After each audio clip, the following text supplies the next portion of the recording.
सुन रहे हो Punjabi radio USA।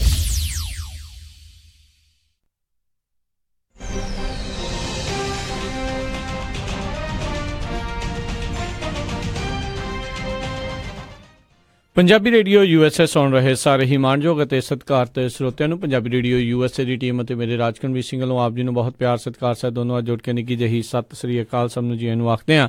ਸੋ ਤੇ ਪ੍ਰੋਗਰਾਮ ਖਬਰ ਤੇ ਨਜ਼ਰ ਦੇ ਵਿੱਚ ਆਪ ਸਭ ਦਾ ਨਿੱਘਾ ਸਵਾਗਤ ਕਰਦੇ ਹਾਂ। ਪ੍ਰੋਗਰਾਮ ਖਬਰ ਤੇ ਨਜ਼ਰ ਦੇ ਵਿੱਚ ਇਸ ਟਾਈਮ ਆਪਣੇ ਨਾਲ ਜੁੜ ਚੁੱਕੇ ਨੇ ਮਲੋਟ ਸਟੂਡੀਓਜ਼ ਤੋਂ ਮਿੰਟੂ ਗੁਰੂਸਰੀਆ ਜੀ। ਮਿੰਟੂ ਜੀ ਨਿੱਘੀ ਜੀ ਆਇਆਂ ਨੂੰ ਪਿਆਰ ਭਰੀ ਸਤਿ ਸ੍ਰੀ ਅਕਾਲ ਜੀ। ਜੀ ਸ਼ੁਕਰੀਆ ਜੀ, ਸਾਰਿਆਂ ਨੂੰ ਸਤਿ ਸ਼੍ਰੀ ਅਕਾਲ ਜੀ। ਸਾਡੇ ਅੱਜ ਦੇ ਪ੍ਰੋਗਰਾਮ ਖਬਰ ਤੇ ਨਜ਼ਰ ਉਸ ਨੂੰ ਸਪਾਂਸਰ ਕਰਦੇ ਨੇ ਖਾਲਸਾ ਇੰਸ਼ੋਰੈਂਸ ਏਜੰਸੀ ਵਾਲੇ, ਜਿਨ੍ਹਾਂ ਦੇ ਕੋਲੋਂ ਤੁਸੀਂ ਹਰ ਇੱਕ ਤਰੀਕੇ ਦੀ ਇੰਸ਼ੋਰੈਂਸ ਕਰਵਾ ਸਕਦੇ ਹੋ। ਇੰਸ਼ੋਰੈਂਸ ਬਾਰੇ ਪਤਾ ਕਰਨ ਲਈ ਕਾਲ ਕਰ ਸਕਦੇ ਹੋ। ਨੰਬਰ ਇਹਨਾਂ ਦਾ 408-272-2500। ਇਸ ਦੇ ਨਾਲ ਕ੍ਰਿਸ਼ਨ ਧਨੋਤਾ ਜੀ ਯੂਨੀਵਰਸਿਟੀ ਤੋਂ, ਬਚੇਤਰ ਸਿੰਘ ਚਾਹਲ ਫਰੈਜ਼ਨੋ ਤੋਂ, ਮਹਿੰਦਰ ਸਿੰਘ ਮਨਜੀਤ ਕੌਰ ਤਖਰ ਮੋਡੈਸਟੋ ਤੋਂ, ਜਸਪਾਲ ਸਿੰਘ ਜੀ ਸੈਕਰਾਮੈਂਟੋ ਤੋਂ, ਪ੍ਰਿਤਪਾਲ ਸਿੰਘ ਟਰਲਕ ਤੋਂ, ਜੱਸੀ ਗਿੱਲ ਪਲੰਬਿੰਗ ਵਾਲੇ ਬੇਕਰਸਫੀਲਡ ਤੋਂ, ਪ੍ਰਿੰਸੀਪਲ ਅਵਤਾਰ ਸਿੰਘ ਪੰਨੂ ਬੇਕਰਸਫੀਲਡ ਤੋਂ, ਸਟੋਨ ਸਰਕਲ ਪਾਰਕ ਵਾਲੇ ਸਾਰੇ ਹੀ ਸੀਨੀਅਰਜ਼ ਬੇਕਰਸਫੀਲਡ ਤੋਂ, ਅਤੇ GN ਟਾਇਰ ਐਂਡ ਲਿਊਬ ਵਾਲੇ, ਜਿਨ੍ਹਾਂ ਦੇ ਕੋਲੋਂ ਤੁਸੀਂ ਨਵੇਂ ਪੁਰਾਣੇ ਟਾਇਰ ਬਹੁਤ ਹੀ ਵਾਜਿਬ ਕੀਮਤਾਂ 'ਤੇ ਖਰੀਦ ਸਕਦੇ ਹੋ। ਆਇਲ ਚੇਂਜ ਦਾ ਕੰਮ ਕਰਦੇ ਨੇ, ਟਰੱਕ ਵਾਸ਼ ਕਰਦੇ ਨੇ, ਏਅਰ ਬ੍ਰੇਕਾਂ ਦਾ ਕੰਮ ਕਰਦੇ ਨੇ, ਟਰੱਕ ਟ੍ਰੇਲਰ ਦਾ ਕੋਈ ਵੀ ਕੰਮ ਹੋਵੇ ਤਾਂ ਹਮੇਸ਼ਾ ਯਾਦ ਰੱਖੋ ਨਿੰਮਾ ਸਹੋਤਾ ਹੋਣਾ ਨੂੰ। ਇਹਨਾਂ ਦੀਆਂ 2 ਲੋਕੇਸ਼ਨਜ਼ ਨੇ, ਸੈਂਟਾਨੈਲਾ ਦੇ ਵਿੱਚ ਅਤੇ ਮਡੇਰਾ ਦੇ ਵਿੱਚ। ਹੋਰ ਜਾਣਕਾਰੀ ਲਈ ਕਾਲ 209-277-1013 2092771013। ਅਸੀਂ ਇਹਨਾਂ ਸਾਰਿਆਂ ਦਾ ਬਹੁਤ ਬਹੁਤ ਧੰਨਵਾਦ ਕਰਦੇ ਹਾਂ। ਜੇਕਰ ਤੁਸੀਂ ਜਾਂ ਕੋਈ ਹੋਰ ਕਾਰੋਬਾਰ ਵੀ ਇਸ ਪ੍ਰੋਗਰਾਮ ਨੂੰ ਸਪਾਂਸਰ ਕਰਨਾ ਚਾਹੁੰਦੇ ਹੋ ਤਾਂ ਸੰਪਰਕ ਕਰ ਸਕਦੇ ਹੋ ਨੰਬਰ 408-722-7698 ਦੇ ਉੱਤੇ ਜਾਂ 408-272-5200 ਦੇ ਉੱਤੇ। ਮਿੰਟੂ ਜੀ ਗੱਲਬਾਤ ਦਾ ਸਿਲਸਿਲਾ ਸ਼ੁਰੂ ਕਰਦੇ ਹਾਂ। ਹਰਿਆਣਾ ਦੇ CPS ਸੰਬੰਧੀ ਦਿੱਤੇ ਮੰਗ ਪੱਤਰ ਤੇ 3 ਮਹੀਨੇ 'ਚ ਫੈਸਲਾ ਲੈਣ ਦੀ ਹਦਾਇਤ। ਦੇਖੋ, ਇਹ CPS ਉਹੀ ਪੰਗਾ ਮੁੱਖ ਪਾਰਲੀਮੈਂਟ ਸੈਕਟਰੀ ਵਾਲਾ ਜਿਹੜਾ ਪਾਰਲੀਮੈਂਟਰੀ ਸੈਕਟਰੀ ਬਣਾਏ ਸੀਗੇ ਇਹਨਾਂ ਨੇ ਦਿੱਲੀ ਦੇ ਵਿੱਚ, ਹੁਣ ਵੀ ਬਰਖਾਸਤ ਕੀਤੇ ਆ ਜਿਹੜੇ ਇਹਨਾਂ ਦੇ 20 ਜਾਣੇ ਜੀ। ਉਸ ਤੋਂ ਬਾਅਦ ਹੀ ਇੱਕ ਪਟੀਸ਼ਨਰ ਇੱਥੇ ਪੰਜਾਬ ਤੇ ਹਰਿਆਣਾ ਹਾਈ ਕੋਰਟ 'ਚ ਪਹੁੰਚ ਗਿਆ ਸੀਗਾ। ਵੈਸੇ ਤਾਂ ਦੱਸਦੇ ਆ ਕਿ ਇਹ ਰਫੜ ਸਾਰਾ ਜਿਹੜਾ ਉਹ ਇੱਥੋਂ ਦਿੱਲੀ ਤੋਂ ਹੀ ਸ਼ੁਰੂ ਹੋਇਆ, ਤੇ ਹੁਣ ਵੀ ਜਿਹੜੀ ਦੁਬਾਰਾ ਉੱਥੇ ਪਟੀਸ਼ਨ ਪਾਈ ਗਈ ਹੈ ਸ਼ਾਇਦ ਦਿੱਲੀ ਵਾਲਿਆਂ ਕਰਕੇ ਹੀ ਪਾਈ ਗਈ ਆ, ਕਿਉਂਕਿ ਜਾ ਕੇ ਪਟੀਸ਼ਨਰ ਨੇ ਉਹੀ ਦਲੀਲ ਦਿੱਤੀ ਆ। ਔਰ ਦਲੀਲ ਦੇ ਵਿੱਚ ਇੱਕ ਤਰ੍ਹਾਂ ਨਾਲ ਕੋਰਟ ਦਾ ਧਿਆਨ ਖਿੱਚਿਆ ਉਸ ਪਟੀਸ਼ਨ ਦੇ ਜ਼ਰੀਏ ਕਿ ਦੇਖੋ, ਤੁਸੀਂ ਇਹਨਾਂ 4 ਜਾਣਿਆਂ ਨੂੰ ਇਹ ਕਹਿ ਕੇ ਅਹੁਦੇ ਤੋਂ ਲਵਾ ਦਿੱਤਾ ਸੀਗਾ ਕਿ ਇਹਨਾਂ ਦੀ ਨਿਯੁਕਤੀ ਜਿਹੜੀ ਆ ਉਹ ਇਲੀਗਲ ਆ। ਉਹ ਕਹਿੰਦੇ ਆ ਕਿ ਜਦੋਂ ਇਹ 4 ਜਾਣੇ ਇਲੀਗਲ ਮੰਨੇ ਗਏ ਆ ਕਿ ਇਹ ਗੈਰ ਕਾਨੂੰਨੀ ਢੰਗ ਦੇ ਨਾਲ, ਗੈਰ ਸੰਵਿਧਾਨਕ ਢੰਗ ਦੇ ਨਾਲ ਅਹੁਦੇ ਤੇ ਬੈਠੇ ਸਨ, ਤੇ ਫਿਰ ਇਹਨਾਂ ਨੂੰ ਬਰਖਾਸਤ ਕੀਤਾ ਜਾਣਾ ਚਾਹੀਦਾ, ਕਿਉਂਕਿ ਦਿੱਲੀ ਦੇ ਵਿੱਚ ਹੋ ਚੁੱਕੇ ਆ। ਤਾਂ ਹੁਣ ਇਹ ਪਸੂੜੀ ਪੈ ਗਈ ਆ ਕਿ ਪੰਜਾਬ ਤੇ ਹਰਿਆਣਾ ਹਾਈ ਕੋਰਟ ਨੇ ਇਹਨਾਂ ਦੇ ਮੁੱਖ ਸਕੱਤਰ ਨੂੰ ਖੱਤ ਲਿਖ ਕੇ ਕਿਹਾ ਕਿ 3 ਮਹੀਨਿਆਂ ਦੇ ਅੰਦਰ ਅੰਦਰ ਹੁਣ ਤੁਸੀਂ ਸਾਨੂੰ ਫੈਸਲਾ ਦੇ ਕੇ ਤੇ ਆਪਣਾ ਜਵਾਬ ਦਾਖਲ ਕਰੋ ਜੀ। ਯਾਨੀ 3 ਮਹੀਨਿਆਂ ਦੇ ਅੰਦਰ ਅੰਦਰ ਇਹਨਾਂ ਨੂੰ ਹੁਣ ਫੈਸਲਾ ਲੈਣਾ ਪਊਗਾ ਉਹਨਾਂ ਬਾਰੇ। ਤਾਂ ਇਹ ਸਮਝਿਆ ਜਾ ਸਕਦਾ ਜਿਵੇਂ ਦਿੱਲੀ ਵਾਲਿਆਂ ਨੇ ਉਹ ਸਾਰਾ ਕੰਮ ਕੀਤਾ ਤੇ ਮੁੜ ਕੇ ਆਪ ਫਸ ਗਏ, ਤੇ ਅੱਗੇ ਆ ਜਿਹੜੇ 4 ਵਿਚਾਰੇ ਸਾਈਡ ਤੇ ਹੋਏ ਬੈਠੇ ਸੀ, ਲੋਕੇ ਜਿਹੇ ਬੈਠੇ ਸੀ, ਇਹਨਾਂ ਨੂੰ ਵੀ ਫਸਾ ਲਿਆ। ਤੇ ਇਸ ਤੋਂ ਤੇ ਕਹਾਣੀ ਉਹ ਬਣ ਗਈ ਨਾ, ਹਮ ਤੋਂ ਡੂਬेंगे सनम आपको भी ले डूबेंगे। ਇਹ ਲੱਗਦਾ ਇਹ ਆ ਕਿ ਇਹਨਾਂ ਨੂੰ ਵੀ ਲੈ ਡੁੱਬਣਗੇ, ਕਿਉਂਕਿ ਦੇਖੋ ਇੱਕੋ ਜਿਹਾ ਹੀ ਕੇਸ ਆ। ਉਹਦਾ ਜੇ ਇਹ ਦੇਖੋਗੇ ਨਾ ਲਾਭ ਵਾਲਾ ਅਹੁਦਾ, ਇਹਦੇ 3 ਐਕਟ ਆ, 3 ਐਕਟ ਵੱਖੋ ਵੱਖਰੇ, ਸਟੇਟ ਲਈ ਵੱਖਰਾ, ਕੇਂਦਰ ਲਈ ਵੱਖਰਾ। ਇੱਕ ਐਸਾ ਵਿੱਚ ਐਕਟ ਹੈ ਜਿਹਦੇ ਤਹਿਤ ਕੁਛ ਖਾਸ ਖੇਤਰ ਜਿੱਦਾਂ ਚੇਅਰਮੈਨੀਆਂ ਵਗੈਰਾ ਦਿੰਦੇ ਉਹਨਾਂ ਨੂੰ ਬਾਹਰ ਰੱਖਿਆ ਗਿਆ। ਮਤਲਬ ਕਿ ਬੜੀ ਚਲਾਕ ਸਿਆਸਤ ਹੈ ਸਾਡੇ ਭਾਰਤ ਦੀ। ਇੱਕ ਪਾਸੇ ਤੇ ਲਾਭ ਵਾਲਾ ਅਹੁਦਾ ਰੱਖਦੇ, ਦੂਸਰੇ ਪਾਸੇ ਵਿੱਚ ਹੀ ਐਕਟ ਦਾ ਇੱਕ ਬਣਾ ਕੇ ਆਰਟੀਕਲ ਉਹਦੇ 'ਚ ਪ੍ਰਬੰਧ ਕਰ ਦਿੰਦੇ ਕਿ ਕੁਛ ਮਾਮਲਿਆਂ 'ਚ ਲਾਭ ਵਾਲਾ ਅਹੁਦਾ ਜਿਹੜਾ ਉਹ ਗੈਰ ਕਾਨੂੰਨੀ ਨਹੀਂ ਮੰਨਿਆ ਜਾਊਗਾ, ਜਿੱਦਾਂ ਚੇਅਰਮੈਨੀਆਂ ਵਗੈਰਾ ਦਿੰਦੇ ਆ MLA ਨੂੰ। ਸੋ ਇਹ 3 ਆਰਟੀਕਲ ਆ ਵੱਖੋ ਵੱਖਰੇ ਇਸ ਐਕਟ ਦੇ। ਖੈਰ ਹੁਣ ਇਹਦੇ ਤੇ ਫੈਸਲਾ ਇਹਨਾਂ ਨੂੰ 3 ਮਹੀਨਿਆਂ ਦੇ ਅੰਦਰ ਲੈਣਾ ਪਊਗਾ, ਪਰ ਪੰਜਾਬ ਵਾਲੇ ਬਚ ਗਏ। ਉਦੋਂ ਪੰਜਾਬ ਵਾਲਿਆਂ ਨੂੰ ਵੀ ਏਦਾਂ ਹੀ ਇਹਨਾਂ ਨੇ ਲਾਇਆ ਸੀ ਗੱਡੀਆਂ। ਹੋਰ ਵੀ ਬਹੁਤ ਸਾਰੇ ਰਾਜਾਂ ਦੇ ਲੱਥੇ ਆ, ਪਰ ਆਉਣ ਵਾਲੇ ਸਮੇਂ 'ਚ ਮੇਰੇ ਖਿਆਲ ਦੇ ਨਾਲ ਇਹ ਹੁਣ ਕਸੂਤਾ ਕੰਮ ਬਣ ਜਾਊਗਾ। ਜੇ ਦਿੱਲੀ ਵਾਲੇ ਬਹਾਲ ਹੋ ਜਾਂਦੇ ਆ ਤੇ ਸਾਰਿਆਂ ਦੀ ਸੁਣੀ ਜਾਊ, ਜੇ ਦਿੱਲੀ ਵਾਲੇ ਬਰਖਾਸਤ ਰਹਿੰਦੇ ਆ ਤੇ ਮੇਰੇ ਖਿਆਲ ਦੇ ਨਾਲ ਆਉਣ ਵਾਲੇ ਸਮੇਂ 'ਚ ਇਹ ਸਾਰੇ ਕਸੂਤੇ ਫਸ ਜਾਣਗੇ। ਸੋ ਦਿੱਲੀ ਵਾਲਿਆਂ ਨੇ ਇਹ ਪਸੂੜੀ ਚੰਦਰੀ ਪਾਈ ਆ। ਜੀ ਜੀ। ਅਗਲੀ ਮਿੰਟੂ ਜੀ ਗੱਲ ਕਰਦੇ, ਕਹਿੰਦੇ ਇਲੈਕਸ਼ਨ ਬੌਂਡ ਦਾ ਮਾਮਲਾ ਸੁਪਰੀਮ ਕੋਰਟ ਜਾ ਪਹੁੰਚਿਆ। ਕਿ ਤੁਹਾਨੂੰ ਯਾਦ ਹੋਣਾ ਹੈ, ਆਪਾਂ ਬਹੁਤ ਲੰਮਾ ਸਮਾਂ ਪਹਿਲਾਂ ਇਲੈਕਸ਼ਨ ਬੌਂਡ ਵਾਲਾ ਮੁੱਦਾ ਵਿਚਾਰਿਆ ਸੀਗਾ ਜੀ। ਔਰ ਉਦੋਂ ਕਿਉਂਕਿ ਇਹਨਾਂ ਨੇ ਨਵੀਂ ਇਹ ਤਜਵੀਜ਼ ਲਿਆਂਦੀ ਸੀ, ਲੋਕਾਂ ਨੂੰ ਬਹੁਤਾ ਨਹੀਂ ਸੀ ਪਤਾ, ਪਰ ਆਪਾਂ ਉਦੋਂ ਵੀ ਇਹ ਸਵਾਲ ਚੁੱਕਿਆ ਸੀਗਾ ਕਿ ਇਹ ਕੈਸਾ ਇਹਨਾਂ ਦਾ ਪ੍ਰਬੰਧ ਆ। ਇਹ ਕਈ ਤੇ ਇਹ ਜਾਂਦੇ ਆ ਕਿ ਇਲੈਕਸ਼ਨ ਬੌਂਡ ਦੇ ਜ਼ਰੀਏ ਅਸੀਂ ਕਾਲਾ ਧਨ ਜਿਹੜਾ ਰੋਕਾਂਗੇ, ਪਰ ਇਲੈਕਸ਼ਨ ਬੌਂਡ ਦੇ ਵਿੱਚ ਪ੍ਰਬੰਧ ਇਹਨਾਂ ਨੇ ਏਦਾਂ ਦਾ ਕੀਤਾ ਕਿ ਜਿੱਦਾਂ ਤੁਸੀਂ 10,000 ਤੋਂ ਲੈ ਕੇ 10 ਕਰੋੜ ਤੱਕ ਦਾ ਕੋਈ ਵੀ ਇਲੈਕਸ਼ਨ ਬੌਂਡ ਖਰੀਦਦੇ ਹੋ ਬੈਂਕ ਤੋਂ, ਖਰੀਦ ਕੇ ਤੁਸੀਂ ਕਿਸੇ ਪਾਰਟੀ ਨੂੰ ਦੇ ਦਿੰਦੇ ਹੋ, ਉੱਥੇ ਖਰੀਦਦਾਰ ਦਾ ਨਾਂ ਹੀ ਹੈ ਨਹੀਂਗਾ। ਪਾਰਟੀ ਦੀ ਬੈਲੈਂਸ ਸ਼ੀਟ ਤੇ ਖਰੀਦਦਾਰ ਦਾ ਨਾਂ ਦੱਸਣਾ ਜ਼ਰੂਰੀ ਨਹੀਂ, ਤੇ ਦੱਸੋ ਕਾਲੇ ਧਨ ਦੇ ਵਿੱਚ ਪਾਰਦਰਸ਼ਤਾ ਕਿੱਥੇ ਆ ਗਈ? ਸੋ ਇਹ ਇਲੈਕਸ਼ਨ ਬੌਂਡ ਦਾ ਫੰਡਾ ਸੀਗਾ ਕਿ ਇਹ ਇਲੈਕਸ਼ਨ ਬੌਂਡ ਕਿਹਨੇ ਖਰੀਦਿਆ, ਕਿਹਨੂੰ ਦਿੱਤਾ, ਕੱਖ ਨਹੀਂ ਪਤਾ। ਸਿਰਫ ਤੇ ਸਿਰਫ ਬੈਂਕ ਦੇ ਕੋਲ ਰਜਿਸਟਰਡ ਹੋਏਗਾ ਕਿ ਫਲਾਣੇ ਨੇ ਜੀ ਸਾਥੋਂ ਇਲੈਕਸ਼ਨ ਬੌਂਡ ਖਰੀਦਿਆ, ਦੂਸਰੇ ਬੰਦੇ ਨੂੰ ਕੋਈ ਹੱਕ ਨਹੀਂ ਉਹ ਪੁੱਛੇ ਦੱਸੇ, ਔਰ ਨਾ ਹੀ ਕਿਸੇ ਨੂੰ ਜ਼ਰੂਰੀ ਹੈ ਕਿ ਉਹ ਲਿਖ ਕੇ ਦੇਵੇ ਕਿ ਮੈਂ ਕਿਹਨੂੰ ਦਿੱਤਾ ਜਾਂ ਮੈਂ ਕਿਹਦੇ ਤੋਂ ਖਰੀਦਿਆ। ਸੋ ਇਹ ਇਸ ਤਰ੍ਹਾਂ ਦਾ ਚੱਕਰ ਸੀਗਾ ਜਿਹਨੂੰ ਹੁਣ ਚੁਣੌਤੀ ਦਿੱਤੀ ਆ ਕਾਮਰੇਡਾਂ ਨੇ। ਇਹ ਸੁਪਰੀਮ ਕੋਰਟ 'ਚ ਚਲੇ ਗਏ ਆ, ਕਹਿੰਦੇ ਜੀ ਕਿ ਇਹ ਗਲਤ ਗੱਲ ਹੈ। ਅਸੀਂ ਸੰਸਦ ਦੇ ਵਿੱਚ ਵੀ ਸਵਾਲ ਚੁੱਕਿਆ ਸੀਗਾ ਕਿ ਇਹ ਤੇ ਇੱਕ ਤਰ੍ਹਾਂ ਨਾਲ ਗੈਰ ਕਾਨੂੰਨੀ ਕੰਮ ਆ, ਕਿਉਂਕਿ ਕਾਲਾ ਧੰਦਾ ਇਹ ਕਹਿੰਦੇ ਅਸੀਂ ਰੋਕਣਾ, ਤੇ ਕਾਲਾ ਧੰਦਾ ਤੇ ਇੱਥੇ ਚਿੱਟਾ ਧੰਦਾ ਬਣ ਕੇ ਕੰਮ ਚੱਲੂਗਾ। ਸੋ ਜ਼ਰੂਰੀ ਹੈ ਕਿ ਇਹਨੂੰ ਰੋਕਿਆ ਜਾਵੇ। ਹੁਣ ਸੁਪਰੀਮ ਕੋਰਟ ਨੇ ਇਸ ਸੁਣਵਾਈ ਨੂੰ ਮਨਜ਼ੂਰ ਕਰ ਲਿਆ। ਦੇਖੋ ਕੀ ਅੱਗੇ ਇਹ ਮਸਲਾ ਹੱਲ ਹੁੰਦਾ। ਬਹਰਹਾਲ ਅਸੀਂ ਕਹਿ ਸਕਦੇ ਹਾਂ ਕਿ ਇਲੈਕਸ਼ਨ ਬਾਉਂਡ ਵਾਲਾ ਜਿਹੜਾ ਉਹ ਕੰਮ ਇੱਕ ਵਾਰੀ ਬਾਉਂਡ ਹੋ ਗਿਆ, ਅੱਗੇ ਇਹਦੇ ਤੇ ਫੈਸਲਾ ਹੋਊਗਾ। ਪਰ ਇਹ ਉਦੋਂ ਹੀ ਦੀਦਾ ਸੀਗਾ ਨਾ ਕਿ ਇੱਕ ਚੋਰ ਮੋਹਰੀ ਰੱਖੀ ਗਈ ਆ, ਔਰ ਜੇਤਲੀ ਸਾਹਿਬ ਨੇ ਜਿਸ ਤਰ੍ਹਾਂ ਦੱਸਿਆ ਸੀ ਦੇਸ਼ ਨੂੰ ਕਿ ਇਹਦੇ ਨਾਲ ਪਾਰਦਰਸ਼ਤਾ ਹੋਵੇਗੀ, ਪਾਰਦਰਸ਼ਤਾ ਨਹੀਂ, ਇਹਦੇ ਨਾਲ ਧੱਕਾ ਜ਼ਿਆਦਾ ਹੋਣਾ ਸੀਗਾ, ਜੋ ਹੁਣ ਸ਼ਾਇਦ ਸੁਪਰੀਮ ਕੋਰਟ 'ਚ ਜਾ ਕੇ ਸਾਫ਼ ਹੋਏਗਾ। ਜਾਂ ਤਾਂ ਇਹਦੇ 'ਚ ਕੋਈ ਸੋਧ ਹੋਊਗੀ ਤੇ ਜਾਂ ਫਿਰ ਪੱਕਾ ਹੀ ਸੋਧਾ ਲੱਗ ਜੂਗਾ ਇਹਨੂੰ। ਜੀ ਜੀ। ਅਗਲੀ ਜਿਹੜੀ ਗੱਲ ਕਰੀਏ, ਸੁਖਬੀਰ ਬਾਦਲ ਬੋਲੇ ਵੀ ਕਬੱਡੀ ਕੱਪ ਕਰੋ ਨਹੀਂ ਅਕਾਲੀ ਦਲ ਹੀ ਕਰਵਾਉਣਗੇ, ਤੇ ਉਧਰ ਕੱਲ ਨੂੰ ਹੋਵੇਗੀ ਅਦਾਲਤ ਵਿੱਚ ਪੇਸ਼ੀ ਇਹਨਾਂ ਦੀ ਹੱਟ ਕਬੱਡੀ ਯਾਰਾਂ ਦੀ। ਇਹ ਬਹੁਤ ਲੰਬੇ ਸਮੇਂ ਤੋਂ ਬਾਅਦ ਕਬੱਡੀ ਤੇ ਗੱਲ ਕਰ ਰਹੇ ਆ ਸੁਖਬੀਰ ਸਿੰਘ ਬਾਦਲ। ਕਬੱਡੀ ਪ੍ਰੇਮੀ ਲੋਕ ਆ, ਇਹਨਾਂ ਚਿਰ ਖਾਮੋਸ਼ ਰਹਿਣ ਚੰਗੀ ਗੱਲ ਨਹੀਂ ਆ। ਵੈਸੇ ਜੇ ਪਹਿਲਾਂ ਆਪਾਂ ਗੱਲ ਪੇਸ਼ੀ ਦੀ ਕਰ ਲਈਏ ਜੀ, ਕਿਉਂਕਿ ਪੇਸ਼ੀ ਤੋਂ ਪਰਤਣਗੇ ਤੇ ਤਾਂ ਹੀ ਕਬੱਡੀ ਕੱਪ ਕਰਾਉਣਗੇ ਨਾ, ਪਹਿਲਾਂ ਪੇਸ਼ੀ ਤੇ ਭੁਗਤਾਨ ਜੀ। ਇਹ ਉਹ ਜਿਵੇਂ ਮੁਹੰਮਦ ਸਦੀਕ ਨੇ ਆਖਿਆ ਸੀ ਨਾ, ਪੇਸ਼ੀ ਨਾਜ਼ਮ ਦੇ ਚੱਕ ਘੱਗਰਾ ਫਿਰੋਜ਼ਪੁਰ ਚੱਲੀਏ, ਇਹ ਫਿਰੋਜ਼ਪੁਰ ਨਹੀਂ, ਇਹ ਫਰੀਦਕੋਟ ਆ ਲੱਗੇ ਉੱਥੇ ਪੇਸ਼ੀ ਹੈ ਇਹਨਾਂ ਦੀ ਜੀ। ਤਾਂ ਪੇਸ਼ੀ ਕਾਹਦੀ ਆ ਕਿ 1999 ਦੇ ਵਿੱਚ ਇੱਕ ਝਗੜਾ ਹੋਇਆ ਸੀ ਇੱਕ ਪੱਤਰਕਾਰ ਦੇ ਨਾਲ। ਪੱਤਰਕਾਰ ਦਾ ਨਾਮ ਸੀਗਾ ਨਰੇਸ਼ ਸਹਿਗਲ ਜੀ ਜੀ। ਉਹਨੇ ਸਿੱਧੇ ਤੌਰ ਤੇ ਆਖਿਆ ਸੀ, ਉਹਨੇ ਕਿ ਮੈਂ ਕਵਰੇਜ ਕਰਦਾ ਪਿਆ ਸੀ, ਸੁਖਬੀਰ ਬਾਦਲ ਤੇ ਹੋਰਨਾਂ ਨੇ ਮੇਰੇ ਤੇ ਹਮਲਾ ਕੀਤਾ, ਅਟੈਕ ਕੀਤਾ, ਤੇ ਉਸ ਤੋਂ ਬਾਅਦ ਮੈਂ ਹਸਪਤਾਲ ਦੇ ਵਿੱਚ ਦਾਖਲ ਹੋਇਆ। ਹਸਪਤਾਲ ਨੇ MLR ਕੱਢ ਦਿੱਤੀ, ਪਰ ਬਾਵਜੂਦ ਇਸ ਤੇ ਪੁਲਿਸ ਨੇ ਮੇਰੀ ਸੁਣਵਾਈ ਨਹੀਂ ਕੀਤੀ। ਬਾਅਦ ਚ ਸੁਖਬੀਰ ਸਿੰਘ ਬਾਦਲ ਤੇ 307, 392, 393, 327, 201, 120 ਦੀ ਇਹ ਸਾਰੀਆਂ ਧਾਰਾ ਲਾ ਕੇ ਮੁਕੱਦਮਾ ਦਰਜ ਕਰ ਲਿਆ ਗਿਆ ਸੀਗਾ। ਹੋਇਆ ਕੀ ਕਿ ਬਾਦਲ ਰਾਜ ਦੇ ਵਿੱਚ ਹੀ ਛੋਟੇ ਬਾਦਲ ਸਾਹਿਬ ਨੂੰ ਛੋਟੀ ਕੋਰਟ ਨੇ, ਜਿਹਨੂੰ ਆਪਾਂ ਲੋਅਰ ਕੋਰਟ ਕਹਿੰਦੇ ਹਾਂ, ਉਹਨੇ ਬਰੀ ਕਰ ਦਿੱਤਾ ਸੀਗਾ। ਤੇ ਇਹ ਜਿਹੜਾ ਨਰੇਸ਼ ਸਹਿਗਲ ਆ, ਕਿਉਂਕਿ ਸਰਕਾਰ ਦੇ ਤੌਰ ਤੇ ਜਦੋਂ ਵਿਚਰਦਾ ਸੀ, ਅਸੀਂ ਇਹਨੂੰ ਜਾਣਦੇ ਸੀ, ਉਦੋਂ ਸਾਡਾ ਵੀ ਜ਼ਿਲ੍ਹਾ ਫਰੀਦਕੋਟ ਹੁੰਦਾ ਸੀਗਾ। ਤਾਂ ਨਰੇਸ਼ ਸਹਿਗਲ ਬੜਾ ਪੁਰਾਣਾ ਪੱਤਰਕਾਰ ਸੀ, ਬੜਾ ਹਿੰਦੀ ਆਦਮੀ ਆ, ਬੜਾ ਜਿੱਦੀ ਆਦਮੀ ਆ। ਇਹਨੇ ਉਸ ਫੈਸਲੇ ਨੂੰ ਅੱਗੇ ਚੱਕ ਕੇ ਤੇ ਫਰੀਦਕੋਟ ਸੈਸ਼ਨ ਕੋਰਟ 'ਚ ਚੈਲੰਜ ਕਰ ਦਿੱਤਾ। ਹੁਣ ਜਦੋਂ ਚੈਲੰਜ ਹੋ ਗਿਆ, ਸੁਖਬੀਰ ਸਿੰਘ ਬਾਦਲ ਨੂੰ ਦੁਬਾਰਾ ਫੇਰ ਉੱਥੋਂ ਜ਼ਮਾਨਤ ਲੈਣੀ ਪਈ 50,000 ਦੇ ਮੁਚਲਕੇ ਦੀ, ਤਾਂ ਜ਼ਮਾਨਤ ਤੇ ਸੀ। ਉੱਤੋਂ ਨਰੇਸ਼ ਸਹਿਗਲ ਨੇ ਇੱਕ ਦਾਅਵਾ ਹੋਰ ਠੋਕ ਦਿੱਤਾ ਕਿ ਜਿਹੜਾ ਐਤਕੀ ਜਲਾਲਾਬਾਦ ਤੋਂ ਸੁਖਬੀਰ ਬਾਦਲ ਨੇ ਇਲੈਕਸ਼ਨ ਲੜਿਆ, ਇਹਨੇ ਜਿਹੜਾ ਹਲਫਨਾਮਾ ਦਿੱਤਾ ਉਹਦੇ 'ਚ ਇਹਨੇ ਜ਼ਿਕਰ ਹੀ ਨਹੀਂ ਕੀਤਾ ਕਿ ਮੈਂ ਜ਼ਮਾਨਤ ਤੇ ਆ।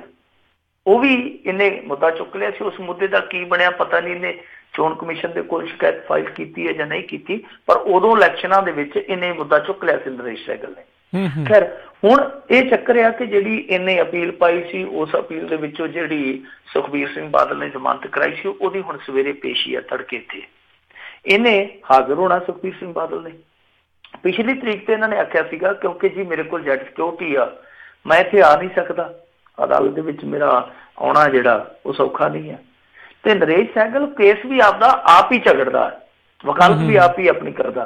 ਉਹਨੇ ਫਿਰ ਇਹ ਦਲੀਲ ਦਿੱਤੀ ਸੀ, ਉਹਨੇ ਆਖਿਆ ਕਿ ਦੇਖੋ ਇਹ ਜਿਹੜੀ Z+ ਰੱਖਿਆ ਜਾਂ ਜਿਹੜਾ ਇਹਦਾ ਹੋਰ ਅਮਲਾ ਫੈਲਾ, ਇਹਦਾ ਸਾਰਾ ਖਰਚਾ ਸਰਕਾਰ ਚੁੱਕਦੀ ਹੈ, ਇਹਨੂੰ ਆਉਣ 'ਚ ਕੀ ਦਿੱਕਤ ਹੈ?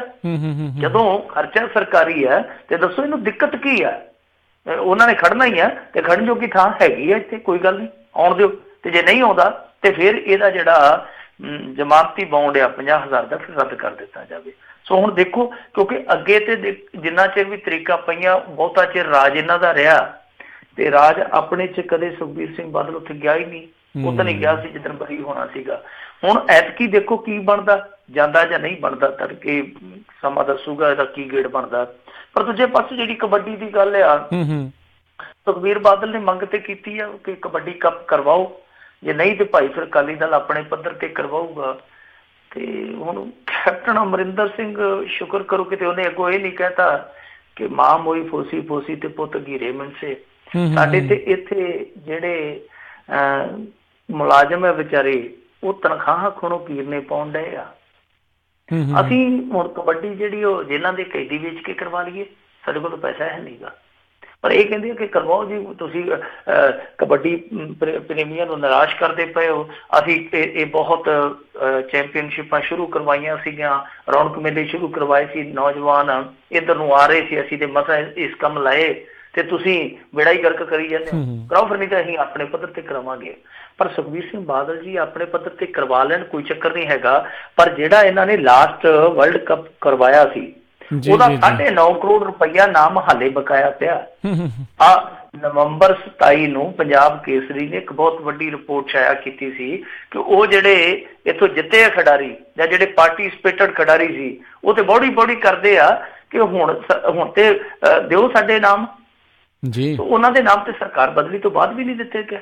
ਜਿਹੜੀ ਕੈਪਟਨ ਸਰਕਾਰ ਹੈ ਉਹ ਕਹਿੰਦੀ ਜੀ ਜਿਨ੍ਹਾਂ ਨੇ ਕਰਵਾਏ ਸੀਗੇ ਉਹਨਾਂ ਤੋਂ ਲਓ, ਕਿਉਂਕਿ ਜਿੱਧਰ ਗਏ ਬਾਣੀ ਉੱਧਰ ਗਏ ਬਾਜ਼ਾਰ, ਉਹ ਇਹ ਕਹੀ ਜਾਂਦੇ ਆ।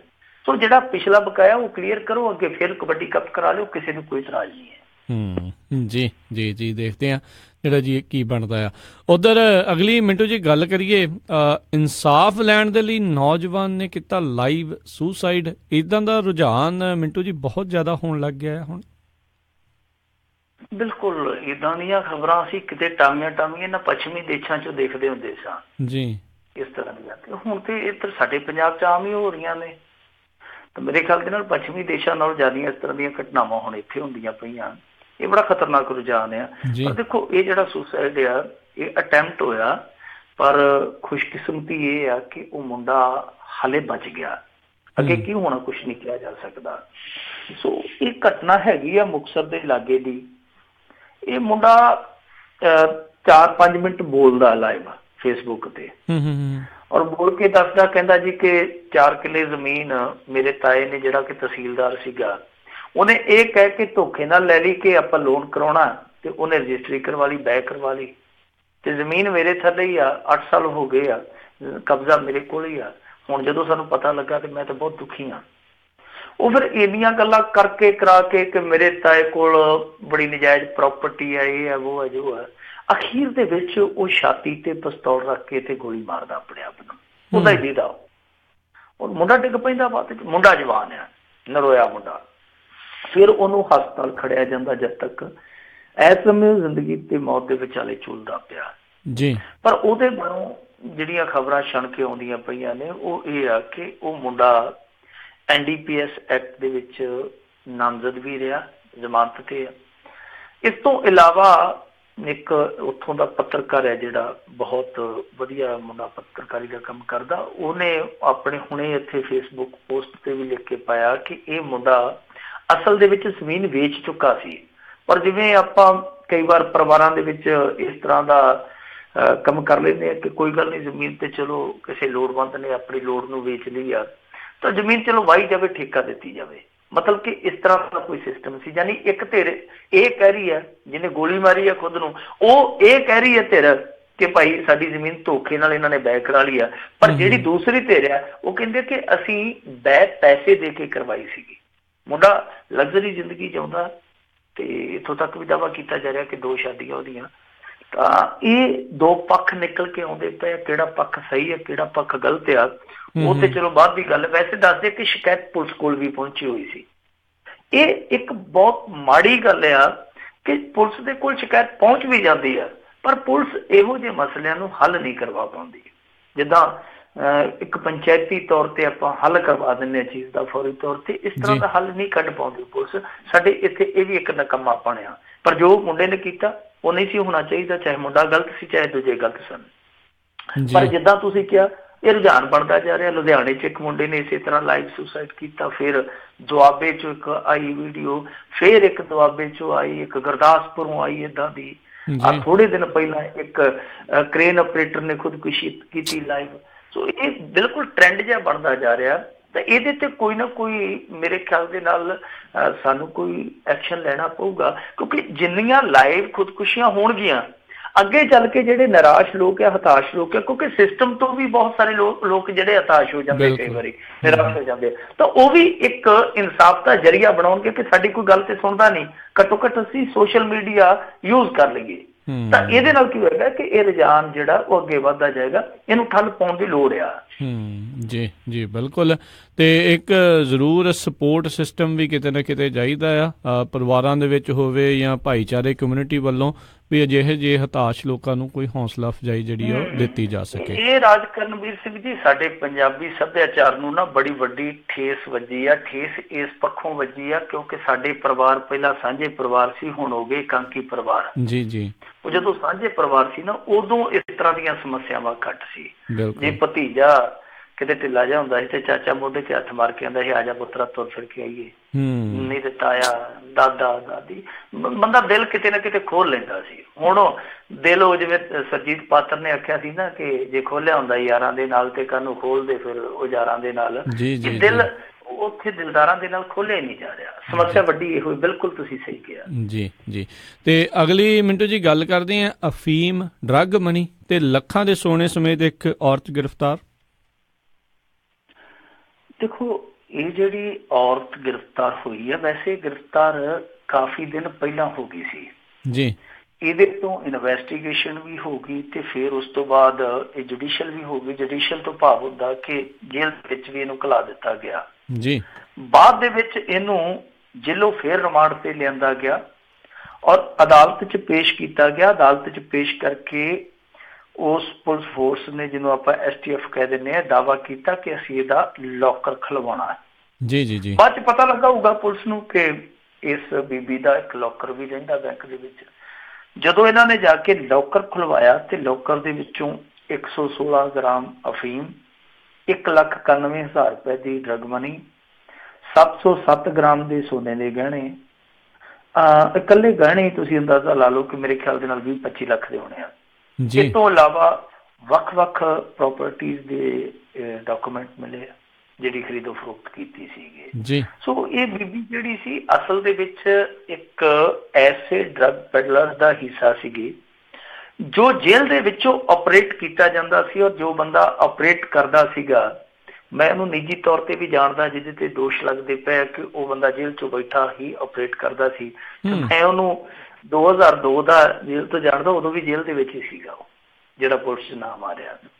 ਸੋ ਉਹ ਮਾਸਟਰਮਾਈਂਡ ਦੱਸਿਆ ਜਾ ਰਿਹਾ। ਪਰ ਸਮੱਸਿਆ ਇਹ ਆ ਕਿ ਇਹ ਇਕੱਲਾ ਇੱਕ ਇਸ ਤਰ੍ਹਾਂ ਦਾ ਨੈਕਸਸ ਸਾਹਮਣੇ ਨਹੀਂ ਆ ਰਿਹਾ। ਇਹਦੇ ਵਿੱਚ ਤੇ ਇੱਕ ਵੱਖਰਾ ਐਂਗਲ ਇਹ ਆ ਜਾਂਦਾ ਕਿ ਬਾਹਰ ਇੱਕ ਬੀਬੀ ਜਿਹੜੀ ਆ ਉਹ ਕੋਰੀਅਰ ਦੇ ਤੌਰ ਤੇ ਕੰਮ ਕਰਦੀ ਪਈ ਸੀ। ਮਸਲਨ ਕੀ ਹੈ ਕਿ ਉਹ ਜਿਹੜਾ ਬੰਦਾ ਜੇਲ੍ਹ ਦੇ ਵਿੱਚ ਬੈਠਾ ਉਹ ਟੈਲੀਫੋਨ ਕਰਦਾ ਸੀਗਾ ਇਸ ਬੀਬੀ ਨੂੰ ਕਿ ਇੱਥੋਂ ਮਾਲ ਚੁੱਕ ਕੇ ਫਲਾਣੇ ਥਾਂ ਤੇ ਪਹੁੰਚਾ ਆ ਜੀ। ਤੇ ਇਹ ਬੀਬੀ ਕੋਰੀਅਰ ਦਾ ਕੰਮ ਕਰਦੀ ਸੀਗੀ। ਹੁਣ ਤੁਸੀਂ ਆਪ ਹੀ ਅੰਦਾਜ਼ਾ ਲਾ ਲਓ ਕਿ ਜਿਹੜਾ ਬੰਦਾ ਡਿਮਾਂਡ ਵਾਲਾ ਉਹ ਜੇਲ੍ਹ 'ਚ ਟੈਲੀਫੋਨ ਕਰਦਾ ਔਰ ਜੇਲ੍ਹ 'ਚ ਬੈਠਾ ਬੰਦਾ ਜਿਹੜਾ ਇਹਨਾਂ ਦਾ ਮੁਖੀਆ, ਉਹ ਅੱਗੇ ਕੋਰੀਅਰ ਆਪਣੇ ਨੂੰ ਫੋਨ ਕਰਦਾ ਕਿ ਭਾਈ ਤੂੰ ਮਾਲ ਚੱਕ। ਫਿਰ ਉੱਥੋਂ ਫੋਨ ਕਰਦਾ ਉਸ ਬੰਦੇ ਨੂੰ ਕਿ ਤੇਰੇ ਕੋਲ ਕੋਰੀਅਰ ਆ ਰਿਹਾ, ਤੂੰ ਉਸ ਬੰਦੇ ਨੂੰ ਜਾਂ ਉਸ ਬੰਦੇ ਨੂੰ ਮਾਲ ਚੁਕਾ ਦੇ ਜੀ। ਸੋ ਆਪ ਅੰਦਾਜ਼ਾ ਲਾ ਲਓ ਕਿੱਡੇ ਵੱਡੇ ਪੱਧਰ ਤੇ ਖੁੱਲ ਕੇ ਖੇਡ ਖੇਡੀ ਜਾ ਰਹੀ ਹੈ। ਔਰ ਇਹ 1.5 ਮਹੀਨਿਆਂ 'ਚ ਚੌਥਾ ਪੰਜਵਾਂ ਇਸ ਤਰ੍ਹਾਂ ਦਾ ਨੈਕਸਸ ਹੈ ਜਿਹੜਾ ਜੇਲ੍ਹ ਦੇ ਵਿੱਚੋਂ ਸਾਡੇ ਸਾਹਮਣੇ ਆਇਆ ਚੱਲਦਾ ਜੀ। ਇਹ ਡਰੱਗ ਨੈਕਸਸ ਚੌਥਾ ਪੰਜਵਾਂ। ਜੱਗੂ ਭਗਵਾਨਪੁਰੀਏ ਦਾ ਵੀ ਵਿੱਚ ਇੱਕ ਸ਼ਾਮਲ ਆ, ਉਹਦੇ ਗੁਰਗੇ ਵੀ ਬਾਹਰ ਇਸੇ ਤਰ੍ਹਾਂ ਸਪਲਾਈ ਕਰਦੇ ਫੜੇ ਗਏ ਸਨ। ਸੋ ਹੁਣ ਇਹਦਾ ਹੱਲ ਤੇ ਇਹੀ ਆ ਕਿ ਬਹੁਤਾ ਕੁਛ ਨਹੀਂ ਤੇ ਘੱਟੋ ਘੱਟ ਇਹ ਹੈ ਕਿ ਟੈਲੀਫੋਨ ਬੰਦ ਕਰਾ ਲਏ ਜਾਣ। ਇਹ ਵੀ ਇੱਕ ਬਹੁਤ ਵੱਡੀ ਚੁਣੌਤੀ ਆ। ਇਹਨਾਂ ਕੋਲੋਂ ਟੈਲੀਫੋਨ ਵੀ ਬੰਦ ਨਹੀਂ ਹੋ ਰਹੇ ਜੇਲ੍ਹਾਂ ਦੇ ਵਿੱਚ।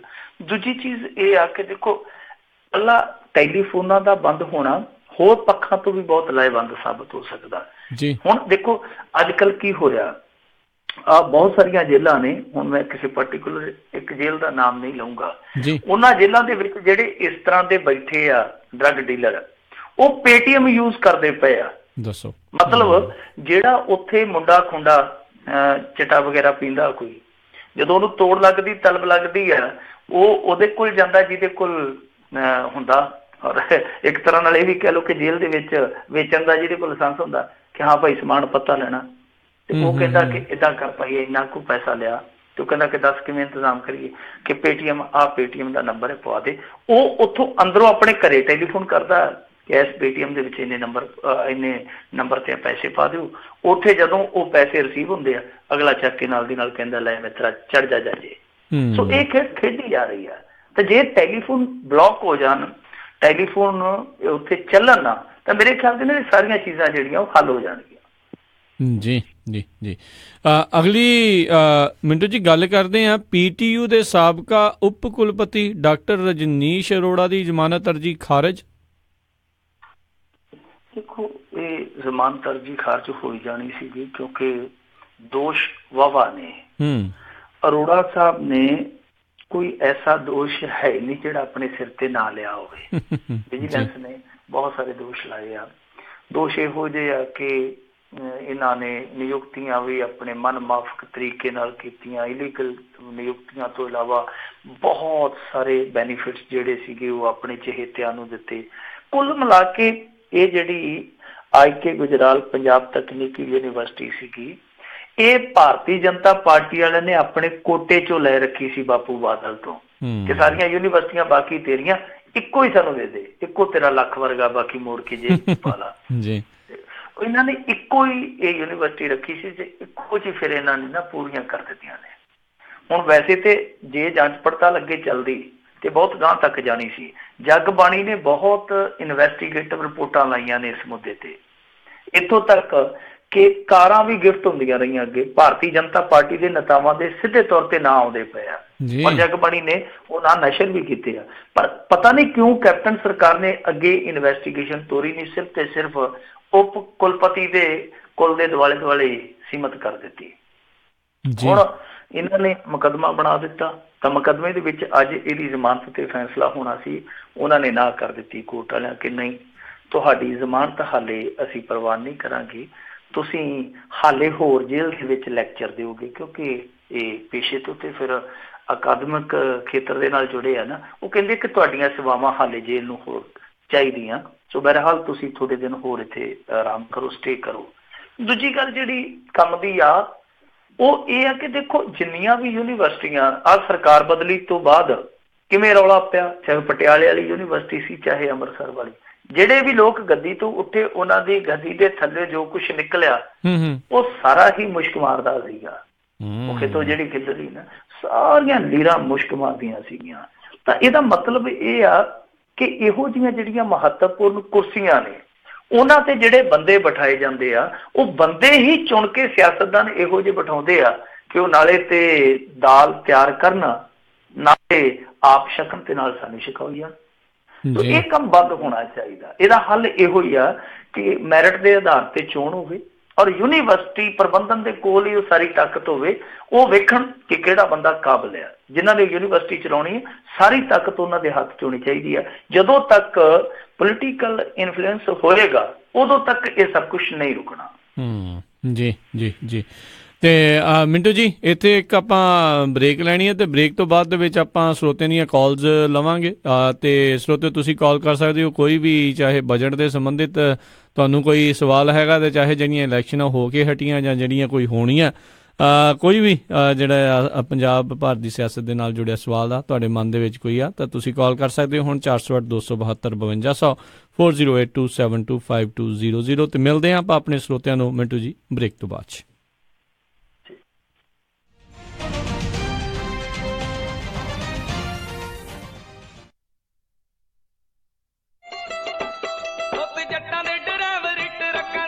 ਉਹ ਸਾਰੀ ਉਮਰ ਡਰਾਈਵਰ ਹੀ ਬਣਿਆ ਰਹੇਗਾ ਕਿ ਕਦੇ ਆਪਣਾ ਟਰੱਕ ਵੀ ਪਾਉਣਾ? ਉਹ ਦੇਖ ਲੰਬੜਾ ਦੇ ਜੀਤੇ ਦੀ ਚੜਾਈ ਆ ਪੂਰੀ, ਜਦ ਆਪਣਾ ਟਰੱਕ ਪਾਇਆ ਮੌਜਾਂ ਕਰਦਾ। ਉਹ ਭਰਾਵਾ ਗੱਲ ਤਾਂ ਤੂੰ ਸਹੀ ਕਰਦਾ, ਪਰ ਮੈਨੂੰ ਲੋਨ ਦੇਣਾ ਕਿਹਨੇ ਹੈ? ਲੋਨ ਦਾ ਫਿਕਰ ਤੂੰ ਵਿਰਸਾ ਕੈਪੀਟਲ ਵਾਲਿਆਂ ਤੇ ਛੱਡ ਦੇ, ਉਹਨਾਂ ਦੇਖੀ ਤੇਰੇ ਟਰੱਕ ਦਾ ਲੋਨ ਬੜੀ ਆਸਾਨੀ ਨਾਲ ਕਰਾ ਦੇਣਾ ਆ ਚੱਕ ਨੰਬਰ 844 847 7222 844 847 7222।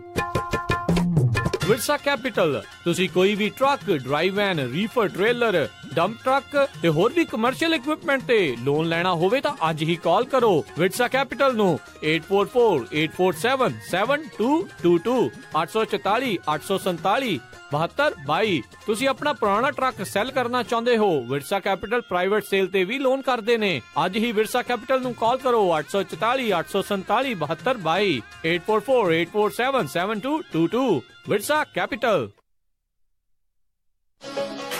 ਵਿਹਾਣੀਆਂ ਕੋਕਾ ਕੜਵਾ ਦੇ ਮਾਇਆ ਕੋਕਾ। ਮੈਂ ਕਿਹਾ ਸੁਣਦੇ ਨਹੀਂ ਜੀ, ਮੇਰੀਆਂ ਸਾਰੀਆਂ ਸਹੇਲੀਆਂ ਕੋਲ ਸੋਨੇ ਦੇ ਬੜੇ ਸੋਹਣੇ ਸੋਹਣੇ ਗਹਿਣੇ ਆ, ਇੱਕ ਮੈਂ ਹੀ ਆ ਜਿਹੜੀਆਂ ਪੁਰਾਣੀਆਂ ਜੀਆਂ ਵਾਲੀਆਂ ਪਾਈ ਫਿਰਦੀ ਨੂੰ ਕਿੰਨੇ ਸਾਲ ਹੋ ਗਏ ਆ। ਮੈਨੂੰ ਨਹੀਂ ਪਤਾ, ਮੈਨੂੰ ਵੀ ਸੋਹਣੇ ਸੋਹਣੇ ਗਹਿਣੇ ਬਣਵਾ ਕੇ ਦਿਓ। ਲੈ ਇਹ ਕਿਹੜੀ ਗੱਲ ਆ, ਤੂੰ ਚੱਲ ਬੱਗਾ ਜੁਐਲਰਸ ਦੇ, ਮੈਂ ਤੈਨੂੰ ਹੁਣੇ ਲੈ ਕੇ ਦਿੰਨਾ ਸੋਹਣੇ ਸੋਹਣੇ ਗਹਿਣੇ, ਫਿਰ ਦੇਖੀ ਤੇਰੀ ਵੀ ਸਹੇਲੀਆਂ 'ਚ ਟੌਰ ਬਣ ਜਾਊਗੀ। ਬੱਗਾ ਜੁਐਲਰਸ ਸੈਕਰਾਮੈਂਟੋ, ਜਿੱਥੋਂ ਖਰੀਦ ਸਕਦੇ ਹੋ ਵਿਆਹ ਸ਼ਾਦੀਆਂ ਲਈ ਖੂਬਸੂਰਤ ਗਹਿਣੇ ਤੇ ਨਾਲ ਹੀ ਸੋਨੇ ਦੇ ਬਦਲੇ ਕੈਸ਼ ਵੀ ਲੈ ਸਕਦੇ ਹੋ। ਵਿਆਹ ਸ਼ਾਦੀ ਜਾਂ ਕਿਸੇ ਵੀ ਇਵੈਂਟ ਤੇ ਡੈਕੋਰੇਸ਼ਨ ਵੀ ਕਰਦੇ ਹਨ ਤੇ ਹਰ ਤਰ੍ਹਾਂ ਦੇ ਕਸਟਮ ਗਹਿਣੇ ਤਿਆਰ ਕਰਵਾ ਸਕਦੇ ਹੋ। ਹੋਰ ਜਾਣਕਾਰੀ ਲਈ ਕਾਲ ਕਰੋ ਜੌਨੀ ਜੀ ਨੂੰ 9169128842 916 912 8842। ਪਤਾ ਨੋਟ ਕਰੋ 6930 65th street number 115 Chinatown supermarket Sacramento. Phone number 916 912 8842 9169128842। Bagga jewellers Sacramento. ਇੰਨੀ ਜ਼ੋਰ ਦੀ ਧੱਕ ਧੱਕ ਬੇਬੇ, ਕੀ ਗੱਲ ਦਵਾਈ ਨਹੀਂ ਖਾਧੀ ਅੱਜ? ਵੇ ਕਿੱਥੇ ਪੁੱਤ, ਦਵਾਈ ਤਾਂ ਪੁੱਤਿਆਂ ਦੀ ਪਰਸੋਂ ਦੀ ਮੁੱਕੀ ਆ। ਓ ਸ਼ਾਨਿਆ, ਉਹ ਦਵਾਈ ਨਹੀਂ ਲਿਆ ਕੇ ਦਿੱਤੀ ਬੇਬੇ ਨੂੰ? ਮੈਂ ਗਿਆ ਸੀ ਡੈਡ, ਉੱਥੇ ਲਾਈਨ ਬਹੁਤ ਲੰਬੀ ਸੀ। ਚਾਚਾ ਫੇਰ ਤਾਂ ਆਪਾਂ ਨੂੰ ਜਾਣਾ ਪੈਣਾ। ਉਹ ਕਿੱਥੇ ਖੱਜਲ ਹੁੰਦੇ ਫਿਰਾਂਗੇ ਭਤੀਜ, ਨਟੋਮਸ ਫਾਰਮੇਸੀ ਨਵੀਂ ਖੁੱਲੀ ਆਪਣੇ ਸ਼ਹਿਰ 'ਚ, ਫੋਨ ਖੜਕਾ ਦਵਾਈ ਅਗਲਿਆਂ ਘਰ ਦੇ ਜਾਣੀਆਂ।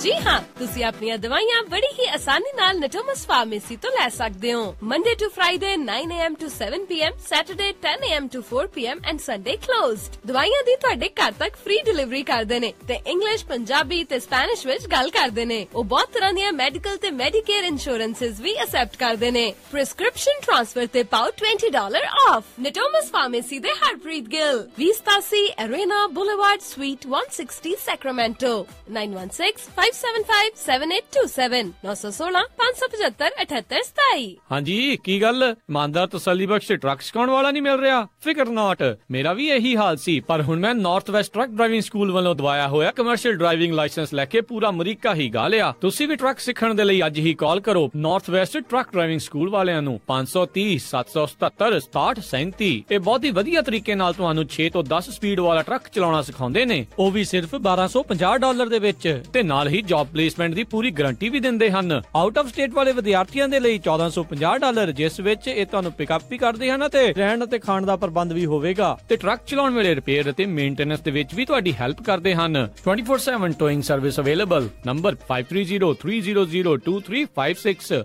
ਇਸ ਮੌਕੇ ਦੇ ਉੱਤੇ ਟਰੱਕ ਡਰਾਈਵਰ ਵੀ ਹਾਇਰ ਕਰ ਰਹੇ ਹਨ, ਜਿਨ੍ਹਾਂ ਨੂੰ 42 ਸੈਂਟ ਪਰ ਮਾਈਲ ਮਿਲਣਗੇ। ਸੋ ਟਰੱਕ ਸਿੱਖਣ ਦੇ ਲਈ, ਜੌਬ ਦੇ ਲਈ ਅੱਜ ਹੀ ਕਾਲ ਕਰੋ north West truck driving school 530 751 51 15 530 751 5115 north West truck driving school. ਉਹ ਕਿੱਦਾਂ ਵੀ ਨਿੰਮਿਆ, ਕੀ ਹਾਲ ਆ ਤੇਰਾ? ਮੈਂ ਤਾਂ ਵਧੀਆ ਆ, ਟਰੱਕ ਹੀ ਖਰਾਬ ਹੋਇਆ ਪਿਆ ਆ। ਐਲਗਰੋਵ ਏਰੀਆ ਤੁਰਿਆ ਫਿਰਦਾ ਆ, ਮੋਟਰ ਭਾਲਦਾ ਆ। ਤੈਨੂੰ ਮੈਂ ਐਡਰੈਸ ਦਿੰਦਾ, ਲੈ ਐਡਰੈਸ ਨੋਟ ਕਰ। ਦੱਸੋ ਫਿਰ ਜਰਾ। 9875 ਡਾਇਨੋ ਡਰਾਈਵ ਐਲਗਰੋਵ। ਬਈ ਮੋਟਰ ਦਾ ਨਾਂ ਕੀ ਆ? ਓਏ ਮੋਟਲ ਨਹੀਂ ਹੈਗਾ, ਇਹ ਹੈਗਾ address US truck and trailer repair ਵਾਲਿਆਂ ਦਾ। ਬੀਬਾ ਪੁੱਤ ਬਣ ਕੇ ਆਪਣਾ ਟਰੱਕ ਠੀਕ ਕਰਾ ਤੇ ਸ਼ਾਮੀ ਟਾਈਮ ਸਿਰ ਘਰੇ ਜਾ, ਭਰਜਾਈ ਉਡੀਕਦੀ ਹੁੰਦੀ। US truck and trailer repair, ਜਿਨ੍ਹਾਂ ਕੋਲੋਂ ਤੁਸੀਂ engine work, transmission, rear and clutch, oil change ਜਾਂ ਬ੍ਰੇਕ ਸਰਵਿਸ ਵਰਗਾ ਕੋਈ ਵੀ ਕੰਮ ਕਰਾ ਸਕਦੇ ਹੋ। ਇਹ ਹਰ ਤਰੀਕੇ ਦੇ ਟਰੱਕ ਅਤੇ ਟ੍ਰੇਲਰਾਂ ਦੀਆਂ ਅਲਾਈਨਮੈਂਟ ਅਤੇ ਮੁਰੰਮਤ ਕਰਦੇ ਨੇ, ਤੇ ਤੁਸੀਂ ਇਹਨਾਂ ਤੋਂ ਆਪਣੇ ਟਰੱਕਾਂ ਲਈ ਪੁਰਾਣੇ ਅਤੇ ਨਵੇਂ ਟਾਇਰ ਬਹੁਤ ਹੀ ਵਾਜਿਬ ਦਾਮਾਂ ਤੇ ਵੀ ਖਰੀਦ ਸਕਦੇ ਹੋ। ਇਹ ਹਫਤੇ ਦੇ 7 ਦਿਨ ਸਵੇਰੇ 8 ਤੋਂ ਲੈ ਕੇ 6 ਵਜੇ ਤੱਕ ਖੁੱਲੇ ਰਹਿੰਦੇ ਨੇ। ਹੋਰ ਜਾਣਕਾਰੀ ਲਈ ਆਪ ਜੀ ਕਾਲ ਕਰੋ 916 686 2664 916 686 2664 ਤੇ ਇਹਨਾਂ ਦਾ ਐਡਰੈਸ ਹੈ 9875 ਡੀਨੋ ਡਰਾਈਵ ਐਲਗਰੋਵ, ਕੈਲੀਫੋਰਨੀਆ। ਦਿਲ ਲੈ ਗਿਆ ਨੀ ਮੇਰਾ ਦਿਲ ਲੈ ਗਿਆ ਰਾਤੀ ਸੁਪਨੇ ਚ ਆ ਕੇ ਕੁਝ ਕਹਿ ਗਿਆ ਨੀ ਉੱਤੋਂ ਅੜੀ ਰੱਖਦਾ ਮੋਟੀ ਆਖੇ ਉਹਦੀ ਸੌਣ ਨਹੀਂ ਦਿੰਦੀ ਨੀ ਉੱਤੋਂ ਮੁੱਛ ਖੜੀ ਰੱਖਦਾ। ਸਤਿ ਸ਼੍ਰੀ ਅਕਾਲ, ਮੈਂ ਤੁਹਾਡਾ ਆਪਣਾ ਰਵਿੰਦਰ ਗਰੇਵਾਲ, ਤੁਸੀਂ ਸੁਣ ਰਹੇ ਹੋ ਪੰਜਾਬੀ ਰੇਡੀਓ USA। ਮੋਟੀ ਆਖੇ ਉਹਦੀ ਸੌਣ ਨਹੀਂ ਦਿੰਦੀ ਨੀ ਉੱਤੋਂ ਮੁੱਛ ਖੜੀ ਰੱਖਦਾ।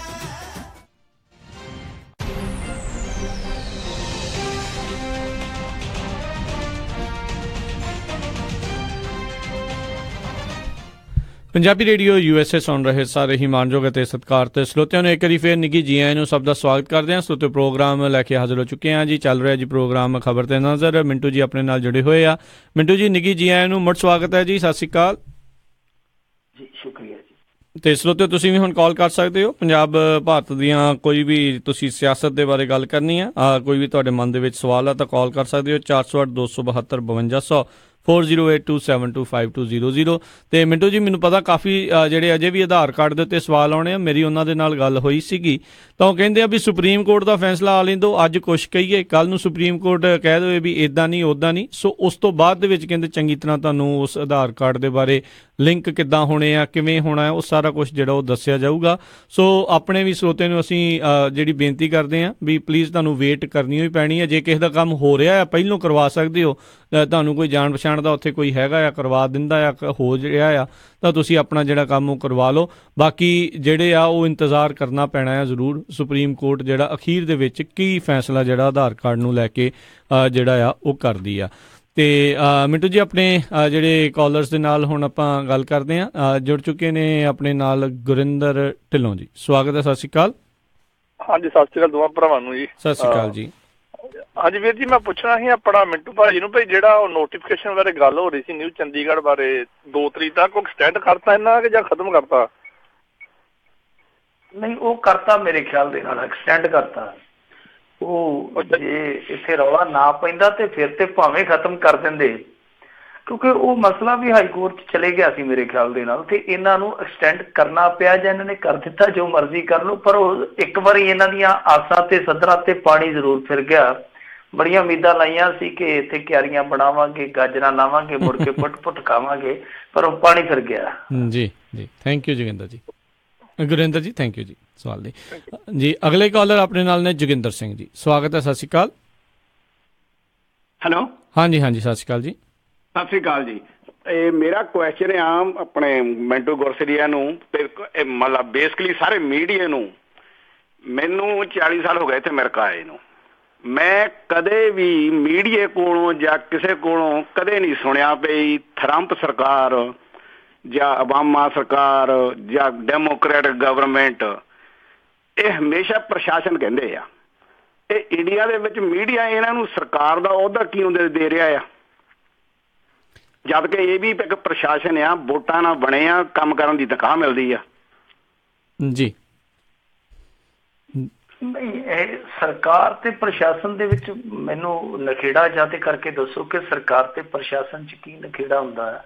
ਇਹ ਜਿਹੜੀ ਸਰਕਾਰ ਆ, ਸਰਕਾਰ ਇੱਕ ਸੰਸਥਾ ਹੈ ਜਿਹੜੀ ਪ੍ਰਸ਼ਾਸਨ ਨੂੰ ਅੱਗੇ ਕਮਾਂਡ ਦਿੰਦੀ ਆ, ਪ੍ਰਸ਼ਾਸਨ ਦੀ ਜੋ ਨੁਮਾਇੰਦਗੀ ਕਰਦੀ ਆ 5 ਸਾਲ ਵਾਸਤੇ। ਸੋ ਸਰਕਾਰ ਕਹਿ ਦਿੰਦੇ ਸਾਡੇ ਇੱਥੇ ਉਸ ਸੰਸਥਾ ਨੂੰ ਜਿਹੜੀ ਸੰਵਿਧਾਨ ਦੇ ਮੁਤਾਬਕ ਸੰਸਦ 'ਚ ਚੱਲਦੀ ਹੈ। ਤਾਂ ਮੈਨੂੰ ਨਹੀਂ ਲੱਗਦਾ ਕਿ ਇਹ ਏਦਾਂ ਕੁਛ ਕਹਿਣਾ, ਕਿਉਂਕਿ ਦੇਖੋ ਇੱਥੇ ਪ੍ਰਧਾਨ ਮੰਤਰੀ, ਉੱਥੇ ਪ੍ਰੈਜ਼ੀਡੈਂਟ ਆ ਜੀ। ਤਾਂ ਇੱਥੇ ਉਹ ਜਿੱਦਾਂ ਤੁਸੀਂ ਕਿਹਾ ਟਰੰਪ ਪ੍ਰਸ਼ਾਸਨ ਆ, ਇੱਥੇ ਸਰਕਾਰ ਚੱਲਦੀ ਹੈ ਸੰਸਥਾ ਦੇ ਰੂਪ ਦੇ ਵਿੱਚ, ਸੰਵਿਧਾਨਕ ਸੰਸਥਾ ਦੇ ਰੂਪ ਦੇ ਵਿੱਚ, ਔਰ ਕਮਾਂਡ ਕੌਣ ਕਰਦਾ? ਪ੍ਰਧਾਨ ਮੰਤਰੀ। ਤਾਂ ਉਹ ਕੀ ਬਣ ਗਿਆ? ਮੋਦੀ ਸਰਕਾਰ। ਗੱਲ ਕੀ ਆ ਜਾਂਦੀ? ਪਹੁੰਚੋ ਕੇ ਉੱਥੇ ਆ ਜਾਂਦੀ ਆ। ਸੋ ਮੈਂ ਨਹੀਂ ਸਮਝਦਾ। ਹਾਂ, ਫਰਕ ਸਾਨੂੰ ਦੂਜਾ ਕਰਕੇ ਜ਼ਰੂਰ ਦੱਸੋ ਜਿਹੜੇ ਅਸੀਂ ਇੱਥੇ ਰਹਿੰਦੇ ਹਾਂ, ਕਿ ਟਰੰਪ ਪ੍ਰਸ਼ਾਸਨ ਤੇ ਮੋਦੀ ਸਰਕਾਰ ਦੇ ਵਿੱਚ ਕੀ ਬੇਸਿਕਲੀ ਫਰਕ ਨੇ। ਸੋ ਸਾਨੂੰ ਵੀ ਪਤਾ ਲੱਗੇ ਕਿ ਡਿਫਰੈਂਸ ਕੀ ਆ। ਪਰ ਉੱਦਾਂ ਇਹ ਜੋ ਮਰਜ਼ੀ ਕਹਿ ਲਓ, ਪਰ ਵੈਸੇ ਇੱਕ ਚੀਜ਼ ਜਿਹੜੀ ਹੈ ਨਾ ਉਹ ਬੜੀ ਸਹੀ ਆ ਕਿ ਚਾਹੇ ਟਰੰਪ ਹੋਵੇ ਚਾਹੇ ਮੋਦੀ, ਡਿਊਟੀ ਦੋਨਾਂ ਦੀ ਇੱਕੋ ਹੀ ਆ ਕਿ ਉਹਨਾਂ ਨੇ ਕੁਝ ਸਮੇਂ ਲਈ, ਨਿਸ਼ਚਿਤ ਕਾਲ ਲਈ ਇਸ ਤਰ੍ਹਾਂ ਦੀ ਮਸ਼ੀਨਰੀ ਨੂੰ ਕਮਾਂਡ ਦੇਣੀ ਹੈ ਜੋ ਮਸ਼ੀਨਰੀ ਸਰਵਿਸ ਪ੍ਰੋਵਾਈਡਰ ਹੈ ਲੋਕਾਂ ਦੀ। ਪਰ ਚੱਕਰ ਕੀ ਆ ਕਿ ਤੁਹਾਡੇ ਕੁਝ ਹਾਲਾਤ ਥੋੜੇ ਜਿਹੇ ਵੱਖਰੇ ਨੇ, ਸਾਡੇ ਇਹ ਆ ਕਿ ਜਿਹੜੇ ਮਸ਼ੀਨਰੀ ਨੂੰ ਅਗਵਾਈ ਦੇਣ ਆਉਂਦੇ ਉਹ ਮਸ਼ੀਨਰੀ ਨੂੰ ਅਗਵਾਈ ਕਰ ਲੈਂਦੇ ਆ। ਜੀ ਜੀ ਜੀ ਜੀ ਜੀ ਬਿਲਕੁਲ। ਮੈਂ ਥੋੜ੍ਹਾ ਜਿਹਾ ਫਰਕ ਦੇਖ ਰਿਹਾ ਸੀ, ਕਹਿੰਦੇ ਅਮਰੀਕਾ ਦੇ ਵਿੱਚ ਜਿੱਦਾਂ ਇਹਨਾਂ ਨੇ ਦੱਸਿਆ ਇੱਥੇ ਐਡਮਿਨਿਸਟ੍ਰੇਸ਼ਨ ਵਰਤਿਆ ਜਾਂਦਾ, ਬਾਕੀ ਯੂਰਪੀਅਨ ਕੰਟਰੀਜ਼ ਜ਼ਿਆਦਾਤਰ ਗੌਰਮੈਂਟ ਵਰਤੀ ਜਾਂਦੀ ਆ। ਇਸ ਦੇ ਪਿੱਛੇ ਇੱਕ ਕਾਰਨ ਹੋਰ ਵੀ ਆ, ਅਮਰੀਕਾ ਜਦੋਂ ਆਜ਼ਾਦ ਹੋਇਆ ਸੀ ਜਿਹੜਾ ਇੰਗਲੈਂਡ ਤੋਂ, ਇਹਨਾਂ ਨੇ ਸਹੁੰ ਖਾਧੀ ਸੀ ਵੀ ਇਹਨਾਂ ਦੀ ਚੀਜ਼ ਨਹੀਂ ਕੋਈ ਵਰਤਣੀ। ਜੇ ਸੋਚੋ ਉੱਥੇ ਥੱਲੇ ਨੂੰ ਆਉਣ ਹੁੰਦੇ ਇਹਨਾਂ ਨੇ ਪੁੱਠੇ ਤਾਂ ਨੂੰ, ਜੇ ਉੱਥੇ ਖੱਬੇ ਪਾਸੇ ਜਿਹੜੀਆਂ ਚੱਲਣੀਆਂ ਤੇ ਇਹਨਾਂ ਨੇ ਸੱਜੇ ਪਾਸੇ ਨੂੰ। ਸੋ ਇਹਨਾਂ ਨੇ ਹਰ ਇੱਕ ਚੀਜ਼ ਜਿਹੜੀ ਥੋੜ੍ਹੀ ਜਿਹੜੀ ਉਹ ਫਰਕ ਜਿਹੜੀ ਉਹ ਰੱਖੀ ਆ। ਸ਼ਾਇਦ ਇਹ ਵੀ ਸ਼ਾਇਦ ਹੋ ਸਕਦਾ ਵੀ ਸ਼ਬਦ ਵਰਤਣ ਦੇ ਵਿੱਚ ਵੀ ਇਹਨਾਂ ਨੇ ਥੋੜ੍ਹਾ ਜਿਹਾ ਇੱਦਾਂ ਇਸ ਤਰੀਕੇ ਨਾਲ ਜਿਹੜਾ ਉਹ ਕੀਤਾ ਹੋਵੇ। ਰਾਜਕਰਨਵੀਰ ਸਿੰਘ ਜੀ, ਕਿਆ ਲੌਜਿਕ ਦਿੱਤਾ ਤੁਸੀਂ, ਇਹ ਵੀ ਇੱਕ ਇਨਫੋਰਮੇਟਿਵ ਚੀਜ਼ ਆ ਜੀ। ਤੇ ਅਗਲੇ ਜਿਹੜੇ ਕਾਲਰ ਆਪਣੇ ਨਾਲ ਜਿਹੜੇ ਜੁੜੇ ਨੇ, ਸੁਖੀ ਗਰੇਵਾਲ ਜੀ, ਸਵਾਗਤ ਹੈ। ਸਤਿ ਸ਼੍ਰੀ ਅਕਾਲ ਜੀ। ਹਾਂਜੀ ਭਾਜੀ, ਦੋਹਾਂ ਵੀਰਾਂ ਨੂੰ ਸਤਿ ਸ਼੍ਰੀ ਅਕਾਲ। ਸਤਿ ਸ਼੍ਰੀ ਅਕਾਲ। ਮੈਨੂੰ ਸਾਹਿਬ ਮੇਰਾ ਸਵਾਲ ਸੀਗਾ ਜੀ, ਜਿਹੜਾ ਪਿੱਛੇ ਆਪਣੇ ਜੈਤੋਂ DSP ਨੇ ਆਪਣਾ ਸ਼ੂਟ ਕੀਤਾ ਆਪਣੇ ਆਪ ਨੂੰ, ਤੇ ਉਹਦੇ ਬਾਰੇ ਸੀਗਾ ਜਿਹੜੇ ਉਹ ਸਟੂਡੈਂਟ ਚੱਕੇ ਗਏ ਸੀ, 2 ਕੁੜੀਆਂ ਤੇ ਮੁੰਡਾ, ਤੇ ਉਹਨਾਂ ਨੂੰ ਹਿਰਾਸਤ ਦੇ ਵਿੱਚ ਲਿਆ ਸੀ, ਉਹਨਾਂ ਦਾ ਕਸੂਰ ਕੀ ਸੀ? ਇੱਕ ਇਹਦੇ ਬਾਰੇ ਦੱਸਿਓ, ਤੇ ਦੂਜਾ ਇਹ ਦੱਸਿਓ ਜਿਵੇਂ ਹੁਣ ਮੀਡੀਆ ਦੇ ਧੱਕੇ ਚੜ੍ਹ ਗਈ ਇਹ ਗੱਲਬਾਤ, ਕੀ ਉਸ ਥਾਣੇਦਾਰ ਤੇ ਕੋਈ ਕਾਰਵਾਈ ਹੋਈ ਹੈ ਜੀ? ਇਹਦੇ ਬਾਰੇ ਮਾੜਾ ਦੱਸੋ ਜੀ। ਥੈਂਕ ਯੂ ਜੀ। ਦੇਖੋ, ਉਹਦੇ ਤੇ ਕਾਰਵਾਈ ਸਰਦਾਰ ਸਾਹਿਬ ਹੋਣੀ ਚਾਹੀਦੀ ਸੀਗੀ। ਉਸ ਬੰਦੇ ਨੇ ਬਹੁਤ ਗਲਤ ਕੰਮ ਕੀਤਾ।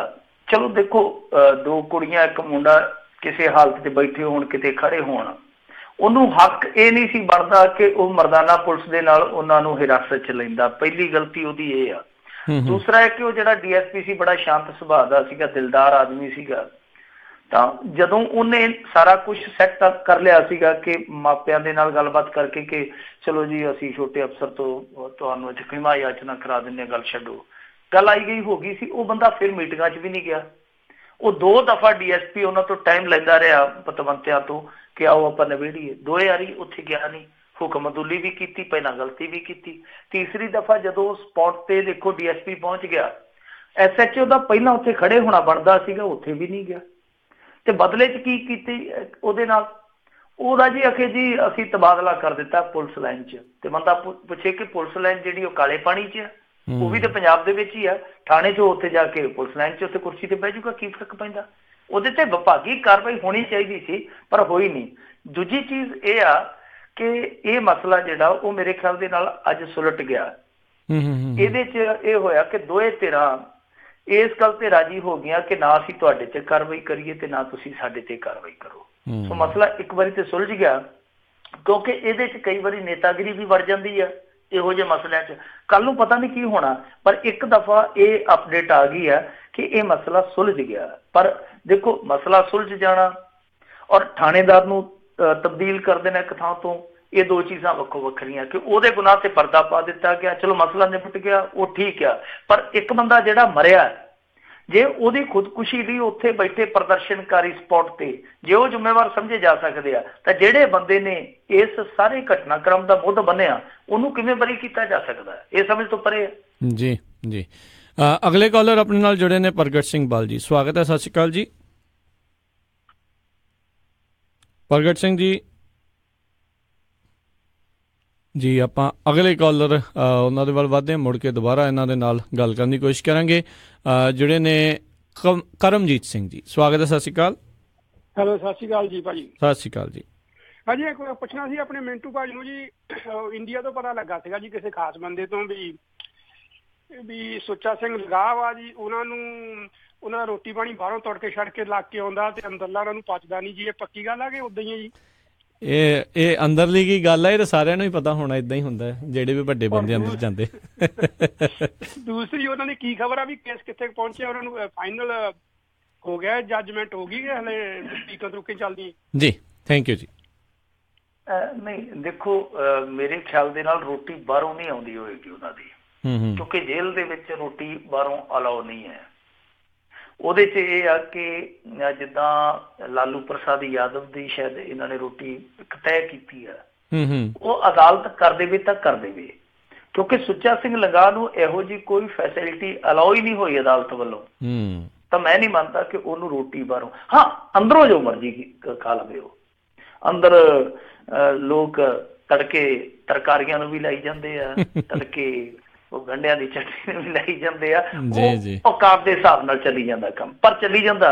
ਉੱਥੇ ਹੱਡ ਵੀ ਚਿੱਥੀ ਜਾਂਦੇ ਲੋਕ, ਉੱਥੇ ਵਿਚਾਰੇ ਉਹ ਦਾਲ ਵੀ ਪੀਤੀ ਜਾਂਦੇ ਜਿਹਦੇ 'ਚ ਇੱਕ ਦਾਣਾ ਆ ਜਾਵੇ ਤੇ ਅਗਲਾ ਕਹਿੰਦਾ ਵਾਹ ਵਾਹ ਵਾਹ, ਅੱਜ ਭਾਗਾਂ ਵਾਲਾ ਦਿਨ ਚੜਿਆ, ਦਾਲ ਦਾ ਦਾਣਾ ਮੇਰੀ ਕੌਲੀ 'ਚ ਡਿੱਗਾ। ਸੋ ਦੋਵੇਂ ਤਰ੍ਹਾਂ ਦੇ ਉੱਥੇ ਕੰਮ ਚੱਲਦੇ ਆ। ਦੂਜਾ ਜਿਹੜਾ ਮਾਮਲਾ ਹੈ ਨਾ, ਸੁੱਚਾ ਸਿੰਘ ਲੰਗਾਹ ਇਸ ਸਮੇਂ ਜੇਲ੍ਹ ਦੇ ਵਿੱਚ ਹੈ ਹੀ ਨਹੀਂ, ਕਿਉਂਕਿ ਉਹ ਇਸ ਸਮੇਂ PGI ਦੇ ਵਿੱਚ ਆ। ਔਰ ਉਹ ਖੇਡ ਵੀ ਇਸ ਤਰ੍ਹਾਂ ਦੀ ਵਾਪਰੀ ਆ ਕਿ ਇਹਨੂੰ ਪੇਸ਼ ਨਹੀਂ ਕੀਤਾ। ਅਦਾਲਤ ਨੇ ਸੁਪਰੀਡੈਂਟ ਨੂੰ ਤਲਬ ਕਰ ਲਿਆ ਕਿ ਆ ਕਾਕਾ ਸਾਨੂੰ ਜਵਾਬ ਦੇ ਜੀ, ਤੂੰ ਇਸ ਬੰਦੇ ਦੀ ਇਮਦਾਦ ਕਰੀ ਜਾਂਦਾ, ਤੂੰ ਪੇਸ਼ ਨਹੀਂ ਕਰਦੇ ਇਹਨੂੰ ਕੋਰਟ ਦੇ ਵਿੱਚ। ਤੇ ਜਦੋਂ ਉਹਨੂੰ ਸਮਨ ਕੀਤਾ ਸੁਪਰੀਡੈਂਟ ਨੂੰ, ਨਾਲ ਦੀ ਨਾਲ ਸੁੱਚਾ ਸਿੰਘ ਲੰਗਾਹ ਦੇ, ਦੇਖੋ ਸਮਨ ਕੋਈ ਹੋਇਆ ਤੇ ਸੀਨੇ 'ਚ ਦਰਦ ਸੁੱਚਾ ਸਿੰਘ ਲੰਗਾਹ ਦੇ ਹੋ ਗਈ। ਸੁੱਚਾ ਸਿੰਘ ਲੰਗਾਹ ਨੂੰ ਦਾਖਲ ਕਰਵਾਇਆ, ਪਟਿਆਲੇ ਤੋਂ ਚੱਕ ਕੇ PGI ਲੈ ਗਏ ਆ, ਕਿਸੇ ਨੂੰ ਕੋਈ ਪਤਾ ਨਹੀਂ ਹੋਇਆ ਕੀ ਆ। ਜੀ ਜੀ ਜੀ। ਅਗਲੇ ਕਾਲਰ ਜੁੜੇ ਨੇ ਹਰਜੀਤ ਸਿੰਘ ਜੀ, ਸਵਾਗਤ ਹੈ। ਸਤਿ ਸ਼੍ਰੀ ਅਕਾਲ। ਹਾਂਜੀ ਸਤਿ ਸ਼੍ਰੀ ਅਕਾਲ ਜੀ। ਸਤਿ ਸ਼੍ਰੀ ਅਕਾਲ। ਹਾਂਜੀ ਮਿੰਟੂ ਜੀ, ਤੁਸੀਂ ਬਹੁਤ ਸੁਲਝੇ ਹੋਏ ਪੱਤਰਕਾਰ ਹੋ, ਬਹੁਤ ਦੇਰ ਤੋਂ ਪ੍ਰੋਗਰਾਮ ਤੁਹਾਡਾ ਮੈਂ ਸੁਣਦਾ, ਬਹੁਤ ਵਧੀਆ ਦੇਣ ਤੁਹਾਡੀ। ਤੇ ਮੈਂ ਤੁਹਾਡੇ ਜਿਹੜੀ ਇੱਕ ਦੱਸਣਾ ਚਾਹੁੰਦਾ ਜੀ, ਇੱਕ ਪੰਜਾਬ ਦੇ ਵਿੱਚ ਸੋਇਲ ਕੰਜ਼ਰਵੇਸ਼ਨ ਡਿਪਾਰਟਮੈਂਟ ਹੈ, ਜਿਹੜੇ ਅੰਡਰਗਰਾਉਂਡ ਪਾਈਪ ਵਗੈਰਾ ਲਾਉਂਦੇ ਨੇ ਪਾਣੀ ਵਾਸਤੇ। ਤੇ ਉਹ 2-3 ਆਫਿਸ ਮੈਨੂੰ ਜਾਣ ਦਾ ਮੌਕਾ ਮਿਲਿਆ ਕਿ ਉੱਥੇ ਜਿਹੜੇ ਬੰਦੇ ਤਕਰੀਬਨ 7 ਤੋਂ 10 ਹੁੰਦੇ ਨੇ, ਉਹਨਾਂ 'ਚ ਸਿਰਫ ਇੱਕ ਆਉਂਦਾ, ਬਾਕੀ ਸਾਰੇ ਘਰਾਂ 'ਚ ਹੁੰਦੇ ਨੇ, ਹਾਜ਼ਰੀ ਲੱਗਦੀ ਆ। ਤੇ ਸਾਡੇ ਦੁਆਬੇ ਵਿੱਚ ਤਾਂ ਦੇਖਣ ਨੂੰ ਮਿਲਿਆ ਕੋਈ ਏਦਾਂ ਦੀ ਲੋੜ ਨਹੀਂ ਉਹਨਾਂ ਦੀ, ਨਾ ਕੋਈ ਲਾਉਂਦਾ। ਤੇ ਕੋਠੀਆਂ ਉਹਨਾਂ ਦੀਆਂ ਸੀਮੈਂਟ ਦੇ ਨਾਲ ਬਣ ਰਹੀਆਂ, ਜਿਹੜੀ ਉੱਥੋਂ ਸਾਰਾ ਕੁਝ ਆਉਂਦਾ, ਤਨਖਾਹਾਂ ਵੀ ਨਿਕਲ ਰਹੀਆਂ, 50 ਤੋਂ ਲੱਖ ਤੱਕ ਉਹਨਾਂ ਦੀ ਤਨਖਾਹ ਇੱਕ ਬੰਦੇ ਦੀ। ਤੇ ਏਦਾਂ ਦੇ ਬੰਦੇ ਕਿਉਂ ਨਹੀਂ ਚੱਕ ਕੇ ਕਿਤੇ ਹੋਰ ਲਾਏ ਜਾਂਦੇ? ਤੇ ਆਫਿਸਾਂ ਦਾ ਵੀ ਕਿਰਾਇਆ ਜਿਹੜਾ ਹੈਗਾ ਉਹ ਗੌਰਮੈਂਟ ਦੇ ਰਹੀ ਆ, ਕਿਉਂ ਇਹ ਏਦਾਂ ਦਾ ਜਿਹੜਾ ਬੋਝ ਨਹੀਂ ਚੱਕ ਰਿਹਾ? ਥੈਂਕ ਯੂ ਹਰਜੀਤ ਜੀ। ਨਹੀਂ, ਇਹ ਬੜਾ ਤੁਹਾਡਾ ਵੈਲਿਡ ਸਵਾਲ ਆ। ਇਸ ਤਰ੍ਹਾਂ ਦੇ ਕਈ ਡਿਪਾਰਟਮੈਂਟ ਬਣਾਏ ਹੋਏ ਆ, ਮੈਂ ਬਿਲਕੁਲ ਸਮਝ ਗਿਆ। ਸਾਡੇ ਵਾਲੇ ਪਾਸੇ ਇਹਨਾਂ ਦੀ ਜ਼ਰੂਰਤ ਹੈਗੀ ਆ, ਕਿਉਂਕਿ ਇੱਧਰ ਸੇਮ ਦਾ ਏਰੀਆ ਜੀ। ਔਰ ਕਮਾਲ ਦੀ ਗੱਲ ਆ ਕਿ ਮੈਂ ਇਹਨਾਂ ਨੂੰ ਕਦੇ ਵੀ ਫੀਲਡ 'ਚ ਨਹੀਂ ਦੇਖਿਆ। ਵੈਸੇ ਤੁਸੀਂ ਮੈਨੂੰ ਪੱਤਰਕਾਰ ਕਹਿ ਦਿੱਤਾ, ਚਲੋ ਤੁਹਾਡੀ ਫਰਾਕ ਦੇ ਲਈ, ਮੈਂ ਆਪਣੇ ਆਪ ਨੂੰ ਪੱਤਰਕਾਰ ਦੀ ਗਿਣਦਾ, ਮੈਂ ਤੇ ਮਜ਼ਦੂਰ ਆਦਮੀ ਹਾਂ। ਜਿਹੜੀ ਮੈਂ ਹੁਣ ਤੱਕ ਇੱਥੇ ਗਰਾਊਂਡ 'ਚ ਵੇਖੀ ਆ, ਇੱਥੇ ਫੀਲਡ ਦੇ ਵਿੱਚ ਇਹ ਸਾਰੀ ਦੁਨੀਆਦਾਰੀ ਵੇਖੀ ਹੈ, ਇਸ ਮੀਡੀਆ ਦੇ ਕਿੱਤੇ 'ਚ ਵਿਚਰਦਿਆਂ, ਮੈਂ ਕਦੇ ਇਹਨਾਂ ਨੂੰ ਫੀਲਡ 'ਚ ਕੰਮ ਕਰਦਿਆਂ ਨਹੀਂ ਦੇਖਿਆ। ਨਾਲੇ ਇਲਾਕਾ ਸਾਡਾ ਸੇਮ ਵਾਲਾ ਜੀ, ਜਿਹੜੇ ਡਿਪਾਰਟਮੈਂਟ ਦੇ ਨਾਂ ਲੈ ਕੇ ਗਏ, ਇਹਨਾਂ ਦੀ ਗੱਲ ਬਿਲਕੁਲ ਦਰੁਸਤ ਆ ਕਿ ਇੱਦਾਂ ਦੇ ਬੰਦੇ ਆ ਜਿਹੜੇ ਉਹ ਦਫ਼ਤਰ ਦੇ ਵਿੱਚ ਡੰਗ ਸਾਰੂ ਜਿਹਾ ਉੱਥੇ ਇੱਕ ਅੱਧਾ ਬੰਦਾ ਬਿਠਾ ਛੱਡਦੇ ਆ, ਉਹ 5-7-10 ਜਣੇ ਆ, ਕੋਈ ਉੱਥੇ ਵਿਆਹ ਸ਼ਾਦੀ 'ਚ ਤੁਰਿਆ ਫਿਰਦਾ, ਕੋਈ ਆਪਣੇ ਘਰ ਦੇ ਵਿੱਚ ਬੈਠਾ ਮਿੱਤਰਾਂ ਨਾਲ ਤਾਸ਼ ਖੇਡੀ ਜਾਂਦਾ, ਕੋਈ ਮੈਚ ਵੇਖੀ ਜਾਂਦਾ। ਸੋ ਇਹ ਬਿਲਕੁਲ ਤੁਹਾਡੀ ਗੱਲ ਸਹੀ, ਪਰ ਇੱਥੇ ਸਭ ਕੁਝ ਚੱਲੀ ਜਾਂਦਾ। ਆ ਦੇਖੋ, ਇਹਨਾਂ ਨੇ ਇੱਕ ਬੋਰਡ ਬਣਾਇਆ ਹੋਇਆ, ਆਲੂ ਵਿਕਾਸ ਬੋਰਡ। ਆਲੂ ਵਿਕਾਸ ਬੋਰਡ, ਆਲੂ ਵਿਚਾਰਾ ਸੜਕਾਂ ਤੇ ਵਿਨਾਸ਼ ਚੱਲਦਾ ਪਿਆ, ਉਹ ਆਲੂ ਵਿਕਾਸ ਕਰਦੇ ਪਏ ਆ। ਉੱਥੇ ਚੇਅਰਮੈਨ ਲੱਗਾ ਹੁੰਦਾ, ਉਹਦੇ ਨਾਲ ਸਟਾਫ ਲੱਗਾ ਹੁੰਦਾ, ਉਹਨੂੰ ਗੱਡੀ ਮਿਲੀ ਹੁੰਦੀ ਹੈ। ਦੱਸੋ ਕਿ ਆਲੂ ਦਾ ਕੀ ਵਿਕਾਸ ਹੋਇਆ? ਹਰੇਕ ਸਾਲ ਤੁਸੀਂ ਜਲੰਧਰ 'ਚ ਆਲੂ ਰੁਲਦਾ ਵੇਖਿਆ ਹੋਊਗਾ, ਕਦੇ ਵੇਖਿਆ ਉਹਦਾ ਵਿਕਾਸ? ਕਿ ਆਲੂ ਜਿੰਨੀ ਪੈਦਾਵਾਰ ਹੁੰਦੀ ਹੈ ਉਹਦੀ, ਉਹ ਸਾਰੇ ਦਾ ਸਾਰਾ ਆਲੂ ਸਾਂਭਿਆ ਜਾਂਦਾ ਹੋਵੇ, ਬਿਲੇ ਲੱਗ ਜਾਂਦਾ ਹੋਵੇ? ਇੱਕ ਸਾਲ ਵੀ ਇੱਦਾਂ ਦਾ ਨਹੀਂ ਚੜਿਆ। ਦੂਜੀ ਚੀਜ਼ ਦੇਖੋ, NRI ਬਾਰੇ ਵੀ ਇੱਕ ਇਸ ਤਰ੍ਹਾਂ ਦਾ ਹੀ ਬੋਰਡ ਹੈਗਾ, ਮੈਨੂੰ ਉਹਦਾ ਨਾਂ ਨਹੀਂ ਯਾਦ। NRI ਬਾਰੇ ਵੀ ਕਮਿਸ਼ਨ ਹੈ ਸ਼ਾਇਦ, ਮੇਰੇ ਖਿਆਲ ਦੇ ਨਾਲ ਇੱਕ ਜੀ, ਉਹਦੇ ਵਿੱਚ ਵੀ ਇਸ ਤਰ੍ਹਾਂ ਦੇ ਬੰਦੇ ਬਿਠਾਏ ਆ। ਤੁਸੀਂ ਦੱਸੋ ਕਿ NRI ਦੇ ਨਾਲ ਕਦੋਂ ਉਹ ਮੀਟਿੰਗਾਂ ਕਰਦੇ, ਕਦੋਂ ਉਹਨਾਂ ਦੀਆਂ ਸਮੱਸਿਆਵਾਂ ਪੁੱਛਦੇ ਆ? ਜਦੋਂ ਇਹ ਸਭ ਕੁਝ ਚੱਲੀ ਜਾਂਦਾ, ਉਦੋਂ ਫਿਰ ਇਸ ਚੱਲਦੀ ਵੀਰ ਦੇ ਵਿੱਚ ਇਸ ਤਰ੍ਹਾਂ ਦੇ ਬੰਦੇ ਵੀ ਨਾਲ ਤੁਰੇ ਫਿਰਦੇ ਆ। ਪਰ ਜ਼ਰੂਰਤ ਆ ਕਿ ਇਸ ਤਰ੍ਹਾਂ ਦਾ ਜਿਹੜਾ ਫਾਲਤੂ ਲੁੱਟ ਖਸੁੱਟ ਵਾਲਾ ਸਮਾਨ ਆ, ਉਹਨੂੰ ਚੱਕ ਕੇ ਕਿਸੇ ਚੱਜ ਦੇ ਕੋਨੇ 'ਚ ਰੱਖਣਾ ਚਾਹੀਦਾ ਜੀ ਜੀ। ਅਗਲੇ ਕਾਲਰ ਆਪਣੇ ਨਾਲ ਮਿੰਟੂ ਜੀ ਜੁੜੇ ਨੇ, ਪ੍ਰਗਟ ਸਿੰਘ ਬਾਲ ਜੀ, ਸਵਾਗਤ ਹੈ। ਸਤਿ ਸ਼੍ਰੀ ਅਕਾਲ। ਸਤਿ ਸ਼੍ਰੀ ਅਕਾਲ ਜੀ, ਤੁਹਾਨੂੰ ਤੇ ਸੁਣਨ ਵਾਲੇ ਸਾਰਿਆਂ ਨੂੰ, ਮਿੰਟੂ ਜੀ ਨੂੰ ਵੀ ਸਤਿ ਸ਼੍ਰੀ ਅਕਾਲ। ਓਕੇ, ਵੀਰ ਨੇ ਸਵਾਲ ਕੀਤਾ ਹੈ ਵੀ ਟਰੰਪ ਤੇ ਮੋਦੀ ਕੀ ਫਰਕ ਹੈ ਜੀ? ਉਹਦੇ 4 ਸਾਲ ਹੋ ਗਏ ਆ, ਇਹਦਾ 1 ਸਾਲ ਹੋ ਗਿਆ, ਉਹਦਾ 1 ਸਾਲ ਰਹਿ ਗਿਆ। ਤੇ ਜਿਹੜਾ ਟਰੰਪ ਆ, ਇਹ 45 ਸਾਲ ਦਾ ਰਿਕਾਰਡ ਤੋੜ ਕੇ ਅੱਗੇ ਜਾ ਰਿਹਾ, ਤੇ ਉਹ ਪਿਛਾਂਹ ਨੂੰ ਖਿੱਚਣਾ ਸ਼ੁਰੂ ਹੋ ਗਿਆ। ਇਲੈਕਸ਼ਨਾਂ ਤੋਂ ਪਤਾ ਲੱਗ ਗਿਆ ਵੀ ਮੋਦੀ ਜਿਹੜਾ ਬੋਦੀ ਹੋਈ ਲੱਗ ਪਿਆ। ਤੇ ਦੂਜਾ ਮੇਰਾ ਸਵਾਲ ਆ ਵੀ ਮਿੰਟੂ ਜੀ ਨੇ ਕਿਹਾ ਤੇਰਾ 1 ਲੱਖ ਵਰਗਾ ਬਾਕੀ ਮੋੜ ਕੇ ਜੇਬ ਵਿੱਚ ਪਾ ਲੈ, ਵੀ 73% ਜਿਹੜੀ ਇਕੋਨਮੀ ਆ ਉਹ 1% ਲੋਕਾਂ ਕੋਲ ਇੰਡੀਆ 'ਚ, ਤੇ 28% ਬਾਕੀ ਸਾਰਿਆਂ ਦਾ ਇਹਦੇ ਤੇ ਚੱਲਣਾ ਪਾਇਓ ਜੀ। ਜੀ ਮਿਹਰਬਾਨੀ। ਨਹੀਂ ਉਹ ਜਿਹੜੀ 73 ਵਾਲੀ ਤੁਹਾਡੀ ਫਿਗਰ ਹੈ ਨਾ, ਉਹ ਬਲ ਸਾਹਿਬ ਬਿਲਕੁਲ ਸਹੀ ਹੈ, ਪਰ ਉਹ ਪਿਛਲੇ 1 ਸਾਲ ਦੀ ਹੈ ਜਿਹੜੀ ਵੈਲਥ ਹੈ ਨਾ, 1 ਸਾਲ ਦੀ ਜਿਹੜੀ, ਉਹ 73% ਇਹਨਾਂ ਕੋਲ ਗਈ ਹੈ 1%। ਔਰ ਜਿਹੜੀ ਹਾਂਜੀ ਜਿਹੜੀ ਓਵਰਆਲ ਇਕਨੋਮੀ ਹੈ ਨਾ, ਉਹ 58% ਆ। ਉਹਦੇ ਤੇ 1% ਜਿਹੜੇ ਆ ਉਹ 58% ਤੇ ਵੈਲਥ ਤੇ ਕਾਬਜ਼ ਨੇ ਇੰਡੀਆ 'ਚ, 1% ਆਬਾਦੀ ਵਾਲੇ। ਸੋ ਇਹ ਅਨੁਪਾਤ ਆ। ਇਹ ਅਸਲ ਦੇ ਵਿੱਚ ਨਾ ਇਹੀ ਪੈਮਾਨਾ ਹੁੰਦਾ ਤੁਹਾਡੇ ਸਮੂਹਿਕ ਵਿਕਾਸ ਦਾ। ਹੁਣ ਇਹ ਕਸੌਟੀ ਹੈ ਨਾ, ਜੇ ਤੇ ਇਹ ਲੀਕ ਜਿਹੜੀ ਆ ਸਹੀ ਤੁਰੀ ਜਾਵੇ, ਜਿਵੇਂ ਆਪਾਂ ਇੱਕ ਚੌਰਸ ਖਾਨਾ ਵਾਹ ਲਈਏ ਤੇ ਇੱਕ ਕੋਣ ਤੋਂ ਚੁੱਕ ਕੇ ਸਿੱਧੀ ਲੀਕ ਖਿੱਚ ਦਈਏ ਤਾਂ ਅੱਧੇ ਉੱਧਰ ਹੋ ਗਏ, ਅੱਧੇ ਉੱਧਰ ਹੋ ਗਏ, ਬਰਾਬਰ ਅਨੁਪਾਤ ਹੋ ਗਿਆ। ਤੇ ਜੇ ਲੀਕ ਥੋੜੀ ਜਿਹੀ ਵੀ ਟੇਢੀ ਕਰ ਦਈਏ, ਉਹ ਹੋ ਜਾਏਗੀ ਨਾ ਬਰੋਬਰਤਾ। ਤਾਂ ਇਹਨੂੰ ਅਸੀਂ ਬੋਲਾਂਗੇ ਅੰਗਰੇਜ਼ੀ 'ਚ, ਮੈਨੂੰ ਕਿਉਂਕਿ ਅੰਗਰੇਜ਼ੀ ਨਹੀਂ ਆਉਂਦੀ, ਇਹਨੇ ਇਕੁਐਲਿਟੀ ਕਹਿ ਦਿੰਦੇ ਆ ਸ਼ਾਇਦ, ਨਾ ਬਰੋਬਰਤਾ ਨੂੰ। ਤਾਂ ਇਹ ਜਿਹੜੀ ਨਾ ਬਰੋਬਰਤਾ ਹੈ, ਹਾਂਜੀ ਨਾ ਬਰੋਬਰਤਾ ਹੈ ਜਿਹੜੀ, ਇਹ ਕਿਸੇ ਵੀ ਸਮਾਜ ਲਈ ਬਹੁਤ ਘਾਤਕ ਹੁੰਦੀ ਆ। ਹੁਣ ਮੈਂ ਤੁਹਾਨੂੰ ਇੱਕ ਉਦਾਹਰਨ ਦੇ ਦਿੰਦਾ। 1980 ਦਾ ਦਹਾਕਾ ਸੀਗਾ ਜਿਹੜਾ, ਉਹਦੇ 'ਚ ਲਗਭਗ ਸਾਡੀ ਤੇ ਚਾਈਨਾ ਦੀ ਨਾ ਬਰੋਬਰਤਾ ਬਰੋਬਰ ਸੀਗੀ। ਪਰ ਹੋਇਆ ਕੀ ਆ ਕਿ ਉਹ ਸੁਧਾਰ ਕੇ ਅੱਜ 14% ਤੇ ਆ ਗਏ ਆ। ਉਹਨਾਂ ਨੇ ਨਾ ਬਰੋਬਰਤਾ ਵਾਲੀ ਖਾਈ ਹੈ ਜਿਹੜੀ, ਉਹ ਪੂਰ ਕੇ ਲਗਭਗ ਮੇਰੇ ਖਿਆਲ ਦੇ ਨਾਲ ਉਸ ਖਾਈ ਨੂੰ ਖਤਮ ਕਰ ਲੈਣਗੇ 10 ਸਾਲਾਂ 'ਚ, 20 ਸਾਲਾਂ 'ਚ। ਔਰ ਸਾਡੀ ਕਿੱਥੇ ਖੜੀ ਹੈ? ਅਸੀਂ 22-23 ਤੋਂ ਵੀ ਟੱਪ ਗਏ ਹਾਂ। ਇਹ ਲਗਾਤਾਰ ਚੌੜੀ ਹੁੰਦੀ ਜਾ ਰਹੀ ਹੈ। ਸੋ ਇਹ ਇੱਕ ਬਹੁਤ ਘਾਤਕ ਸੰਕੇਤ ਹੈ ਇੰਡੀਆ ਵੱਲ, ਕਿਉਂਕਿ ਬਹੁਤ ਹੁਣ ਦੇਖੋ ਨਾ, ਇੱਕ ਚੀਜ਼ ਆ, ਉਹਦਾ ਇੱਕ ਹਿੱਸਾ ਇੱਕ ਜਾਣੇ ਕੋਲ ਇਕੱਲੇ ਕੋਲ ਆ, ਤੇ ਇੱਕ ਹਿੱਸਾ 100 ਜਣਿਆਂ ਦੇ ਕੋਲ ਆਇਆ। ਤਾਂ ਫਿਰ ਜਿਹੜਾ 100 ਹੈ ਉਹਦੇ 'ਚੋਂ ਇੱਕ ਨੂੰ ਮਿਲ ਗਿਆ, 99 ਭੁੱਖੇ ਰਹਿ ਗਏ, ਜਾਂ 99 ਖੋ ਕੇ ਖਾ ਕੇ ਇੱਕ ਭੁੱਖਾ ਰਹਿ ਗਿਆ। ਉਹ ਇਸ ਤਰ੍ਹਾਂ ਜਦੋਂ ਚੱਲੇਗਾ ਤਾਂ ਫਿਰ ਉਤਲ ਪੁਤਲ ਇੱਕ ਦਿਨ ਹੋਏਗੀ। ਸੋ ਇਹ ਨਾ ਬਰੋਬਰਤਾ ਹੈ ਨਾ ਜਿਹੜੀ, ਇਹ ਕੁਰੀਤੀਆਂ ਤੇ ਬਹੁਤ ਸਾਰੀਆਂ ਪੈਦਾ ਕਰਦੀ ਹੈ, ਜਿੱਦਾਂ ਜ਼ੁਰਮ ਆ ਜਾਂ ਹੋਰ ਇਸ ਤਰ੍ਹਾਂ ਦੀਆਂ ਪਛੜੀਆਂ ਚੀਜ਼ਾਂ ਨੇ। ਗਰੀਬੀ ਭੁੱਖਮਰੀ ਵੀ ਇਹਦੇ 'ਚੋਂ ਨਿਕਲਦੀ ਹੈ। ਔਰ ਇੱਕ ਦਿਨ ਜਿਹਨੂੰ ਆਪਾਂ ਅੱਤਵਾਦ ਕਹਿ ਦਿੰਦੇ ਆ, ਜਾਂ ਉਹ ਇਸ ਤਰ੍ਹਾਂ ਦੀਆਂ ਚੀਜ਼ਾਂ ਜਿਹੜੀਆਂ ਹਿੰਸਕ ਚੀਜ਼ਾਂ ਨੇ ਜਿਹੜੀਆਂ, ਉਹ ਵੀ ਫਿਰ ਇਹਨਾਂ ਚੀਜ਼ਾਂ 'ਚੋਂ ਨਿਕਲਦੀਆਂ ਜਦੋਂ ਬਰੋਬਰਤਾ ਨਹੀਂ ਮਿਲਦੀ ਸਮਾਜ ਦੇ ਵਿੱਚ। ਜੀ ਬਿਲਕੁਲ ਜੀ। ਇਨਇਕੁਐਲਿਟੀ ਦਾ ਹਾਲ ਇੱਦਾਂ ਆ। ਪਿਛਲੇ ਸਾਲ ਦੇ ਜਿਹੜੇ ਪੂਰੇ ਵਿਸ਼ਵ ਦੇ ਆંકੜੇ ਵੀ ਬਹੁਤ ਜਿਹੜੇ ਕਹਿ ਲਓ ਵੀ ਦਿਲ ਨੂੰ ਜਿਹੜਾ ਧੱਕਾ ਹੀ ਪਹੁੰਚਾਉਂਦੇ ਆ। ਕਹਿੰਦੇ 1% ਲੋਕਾਂ ਕੋਲ ਤਕਰੀਬਨ 50% ਦੁਨੀਆ ਦੀ ਵੈਲਥ ਆ, ਤੇ ਬਾਕੀ 99% ਕੋਲ ਜਿਹੜੇ ਆ ਅੱਧਾ ਆ। ਇੱਦਾਂ ਜਿਹੜੇ ਇਸ ਟਾਈਮ ਹਾਲਾਤ ਬਣੇ ਪਏ ਆ। ਅਮਰੀਕਾ ਦੇ ਵਿੱਚ ਵੀ ਇਨਇਕੁਐਲਿਟੀ ਦਾ ਰੌਲਾ ਬਹੁਤ ਜ਼ਿਆਦਾ ਚੱਲਦਾ ਆ। ਅਗਲੇ ਜਿਹੜੇ ਆਪਾਂ ਮਿੰਟੂ ਜੀ ਕਾਲਰ ਉਹਨਾਂ ਨਾਲ ਗੱਲ ਕਰਦੇ ਨੇ, ਜੁੜੇ ਨੇ ਸਤਨਾਮ ਸਿੰਘ ਜੀ। ਸਵਾਗਤ ਹੈ, ਸਤਿ ਸ਼੍ਰੀ ਅਕਾਲ ਜੀ। ਹਾਂਜੀ, ਦੋਨਾਂ ਵੀਰਾਂ ਨੂੰ ਸਤਿ ਸ਼੍ਰੀ ਅਕਾਲ ਜੀ। ਸਤਿ ਸ਼੍ਰੀ ਅਕਾਲ ਜੀ। ਹਾਂਜੀ ਵੀਰ ਜੀ, ਮੇਰਾ ਫੋਨ ਕੱਟਿਓ ਨਾ। ਮਿੰਟੂ ਜੀ, ਮੈਂ ਗੱਲ ਕਰਨੀ ਮੰਨਦਾ, ਆਮ ਆਦਮੀ ਪਾਰਟੀ ਦੀ ਸਾਰੀ ਖੁੰਡੀ ਪੁੰਡੀ ਪਈ ਆ। ਇਹ ਕਿਹੜਾ ਕੋਈ ਲੀਡਰ ਸੀ ਉੱਤੇ ਆਸ ਰੱਖ ਸਕੇ, ਜਿਹੜਾ ਕੋਈ ਸਮਝਦਾਰ ਹੋਵੇ, ਸੂਝਵਾਨ ਹੋਵੇ, ਇਹਨਾਂ ਸਾਰਿਆਂ ਨੂੰ ਇਕੱਠੇ ਕਰ ਸਕਣ ਤੇ ਲੜਾਈ ਲੜਨ ਤਾਂ ਲੋਕਾਂ ਦੇ ਆਸਾਂ ਤੇ ਪੂਰੇ ਉਤਰ ਸਕਣ। ਇਹਦੇ ਬਾਰੇ ਮਾੜਾ ਜਿਹਾ ਦੱਸਿਓ ਜੀ। ਧੰਨਵਾਦ। ਨਹੀਂ ਦੇਖੋ, ਲੀਡਰ ਤੇ ਇਹਨਾਂ ਦੇ ਕੋਲ ਹੈਗੇ ਹੀ ਆ। ਲੀਡਰ ਭਗਵੰਤ ਮਾਨ ਆ, ਸੁਖਪਾਲ ਖਹਿਰਾ ਹੈ, ਕੰਵਰ ਸੰਧੂ ਆ, ਕਿਤੇ ਵਧੀਆ ਬੰਦੇ ਹੈਗੇ ਇਹਨਾਂ ਦੇ ਕੋਲ। ਪਰ ਗਲਤੀਆਂ ਤੇ ਗਲਤੀਆਂ ਉੱਤੋਂ ਗਲਤੀ ਮੰਨਣ ਦੀ ਥਾਂ ਤੇ ਅਗਲੇ ਨੂੰ ਗਲਤ ਠਹਿਰਾਉਣਾ, ਇਹ ਸਾਰੀਆਂ ਚੀਜ਼ਾਂ ਇਹਨਾਂ ਨੂੰ ਬਹੁਤ ਪੁੱਠੀਆਂ ਪਈਆਂ ਨੇ। ਜੇ ਇਹਨਾਂ ਨੇ ਆਪਣੀਆਂ ਗਲਤੀਆਂ ਤੋਂ ਸ਼ੁਰੂ 'ਚ ਸਬਕ ਲਿਆ ਹੁੰਦਾ, ਉਹ ਛੇਪਨ ਵਾਲੀਆਂ ਗੱਲਾਂ ਨਾ ਕਰਦੇ, ਆਪਣੀ ਐਨਰਜੀ ਬਚਾ ਕੇ ਤੁਰੇ ਆਉਂਦੇ, ਬੜੀ ਆਰਾਮ ਦੇ ਨਾਲ ਮੰਜ਼ਿਲ ਇਹ ਸਰ ਕਰ ਸਕਦੇ ਸਨ। ਪਰ ਇਹਨਾਂ ਨੇ ਹੋਸ਼ੇਪਨ ਦੇ ਵਿੱਚ ਸਾਰਾ ਕੁਛ ਗਵਾ ਲਿਆ, ਔਰ ਗਵਾਏ ਤੋਂ ਬਾਅਦ ਵੀ ਸਬਕ ਨਹੀਂ ਸਿੱਖਿਆ। ਇਹ ਇਹਨਾਂ ਲਈ ਦੂਸਰੀ ਮੈਂ ਕਹੂੰਗਾ ਕਿ ਘਾਟੇਵੰਦ ਚੀਜ਼ ਆ। ਸਭ ਕੁਛ ਲੁਟਾ ਕੇ ਵੀ ਬੰਦਾ ਹੋਸ਼ ਦੇ ਵਿੱਚ ਆਵੇ ਨਾ ਤਾਂ ਗੱਲ ਮਾੜੀ ਆ। ਹੁਣ ਆਮ ਆਦਮੀ ਪਾਰਟੀ ਦਾ ਉਹ ਰੁਤਬਾ ਦੁਬਾਰਾ ਬਹਾਲ ਹੋ ਜਾਊਗਾ, ਮਾਫ ਕਰਨਾ, ਮੈਨੂੰ ਐਸੀ ਉਮੀਦ ਬਹੁਤ ਘੱਟ ਆ। ਹਾਂ, ਬੇਉਮੀਦੀ ਨਹੀਂ ਹੈ ਕਿ ਬਿਲਕੁਲ ਕਦੇ ਵਾਪਸੀ ਨਹੀਂ ਕਰ ਸਕਦੇ, ਕਦੇ ਫਲੋ 'ਚ ਨਹੀਂ ਆ ਸਕਦੇ, ਕਦੇ ਇਹਨਾਂ ਦੀ ਦੁਬਾਰਾ ਵੇਵ ਨਹੀਂ ਖੜੀ ਹੋ ਸਕਦੀ, ਐਸੀ ਬੇਉਮੀਦੀ ਵੀ ਹੈ ਨਹੀਂ।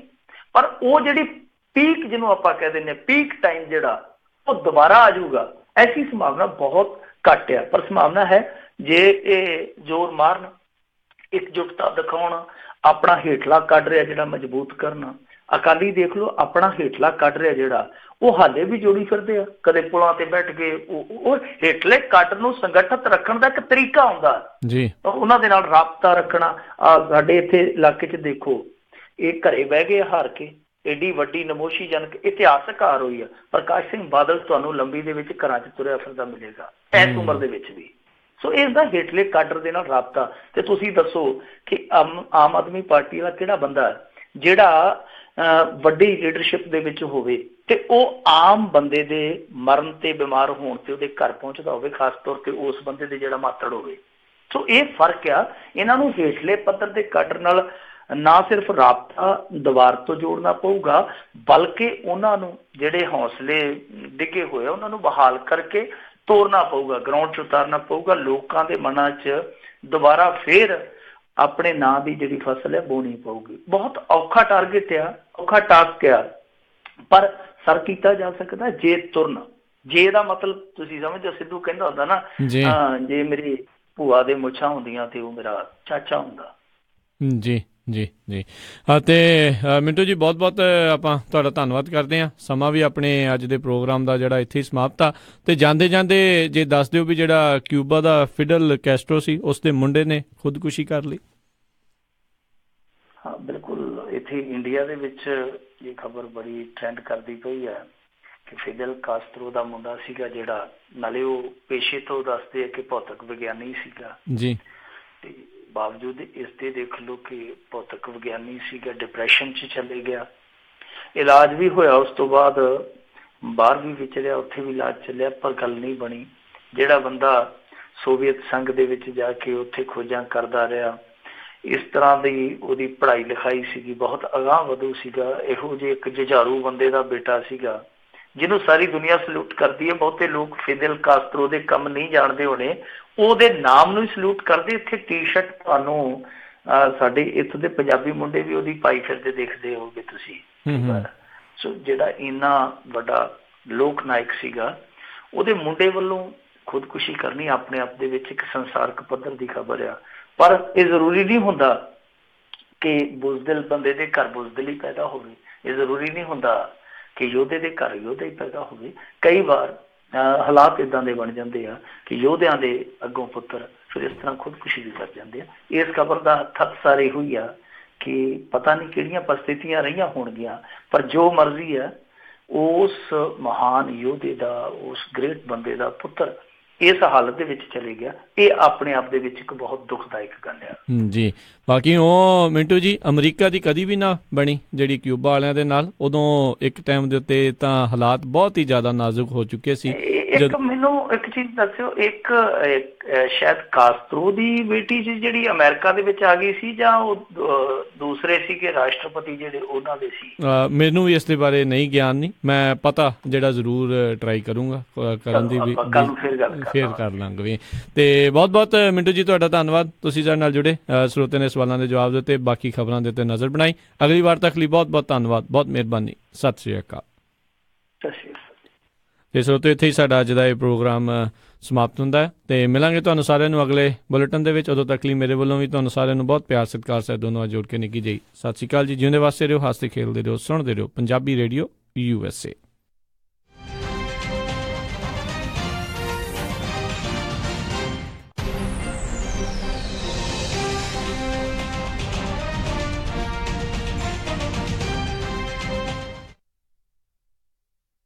ਤੁਸੀਂ ਸੁਣ ਰਹੇ ਹੋ Punjabi radio USA on KOBO 1450 AM Yuba City KIID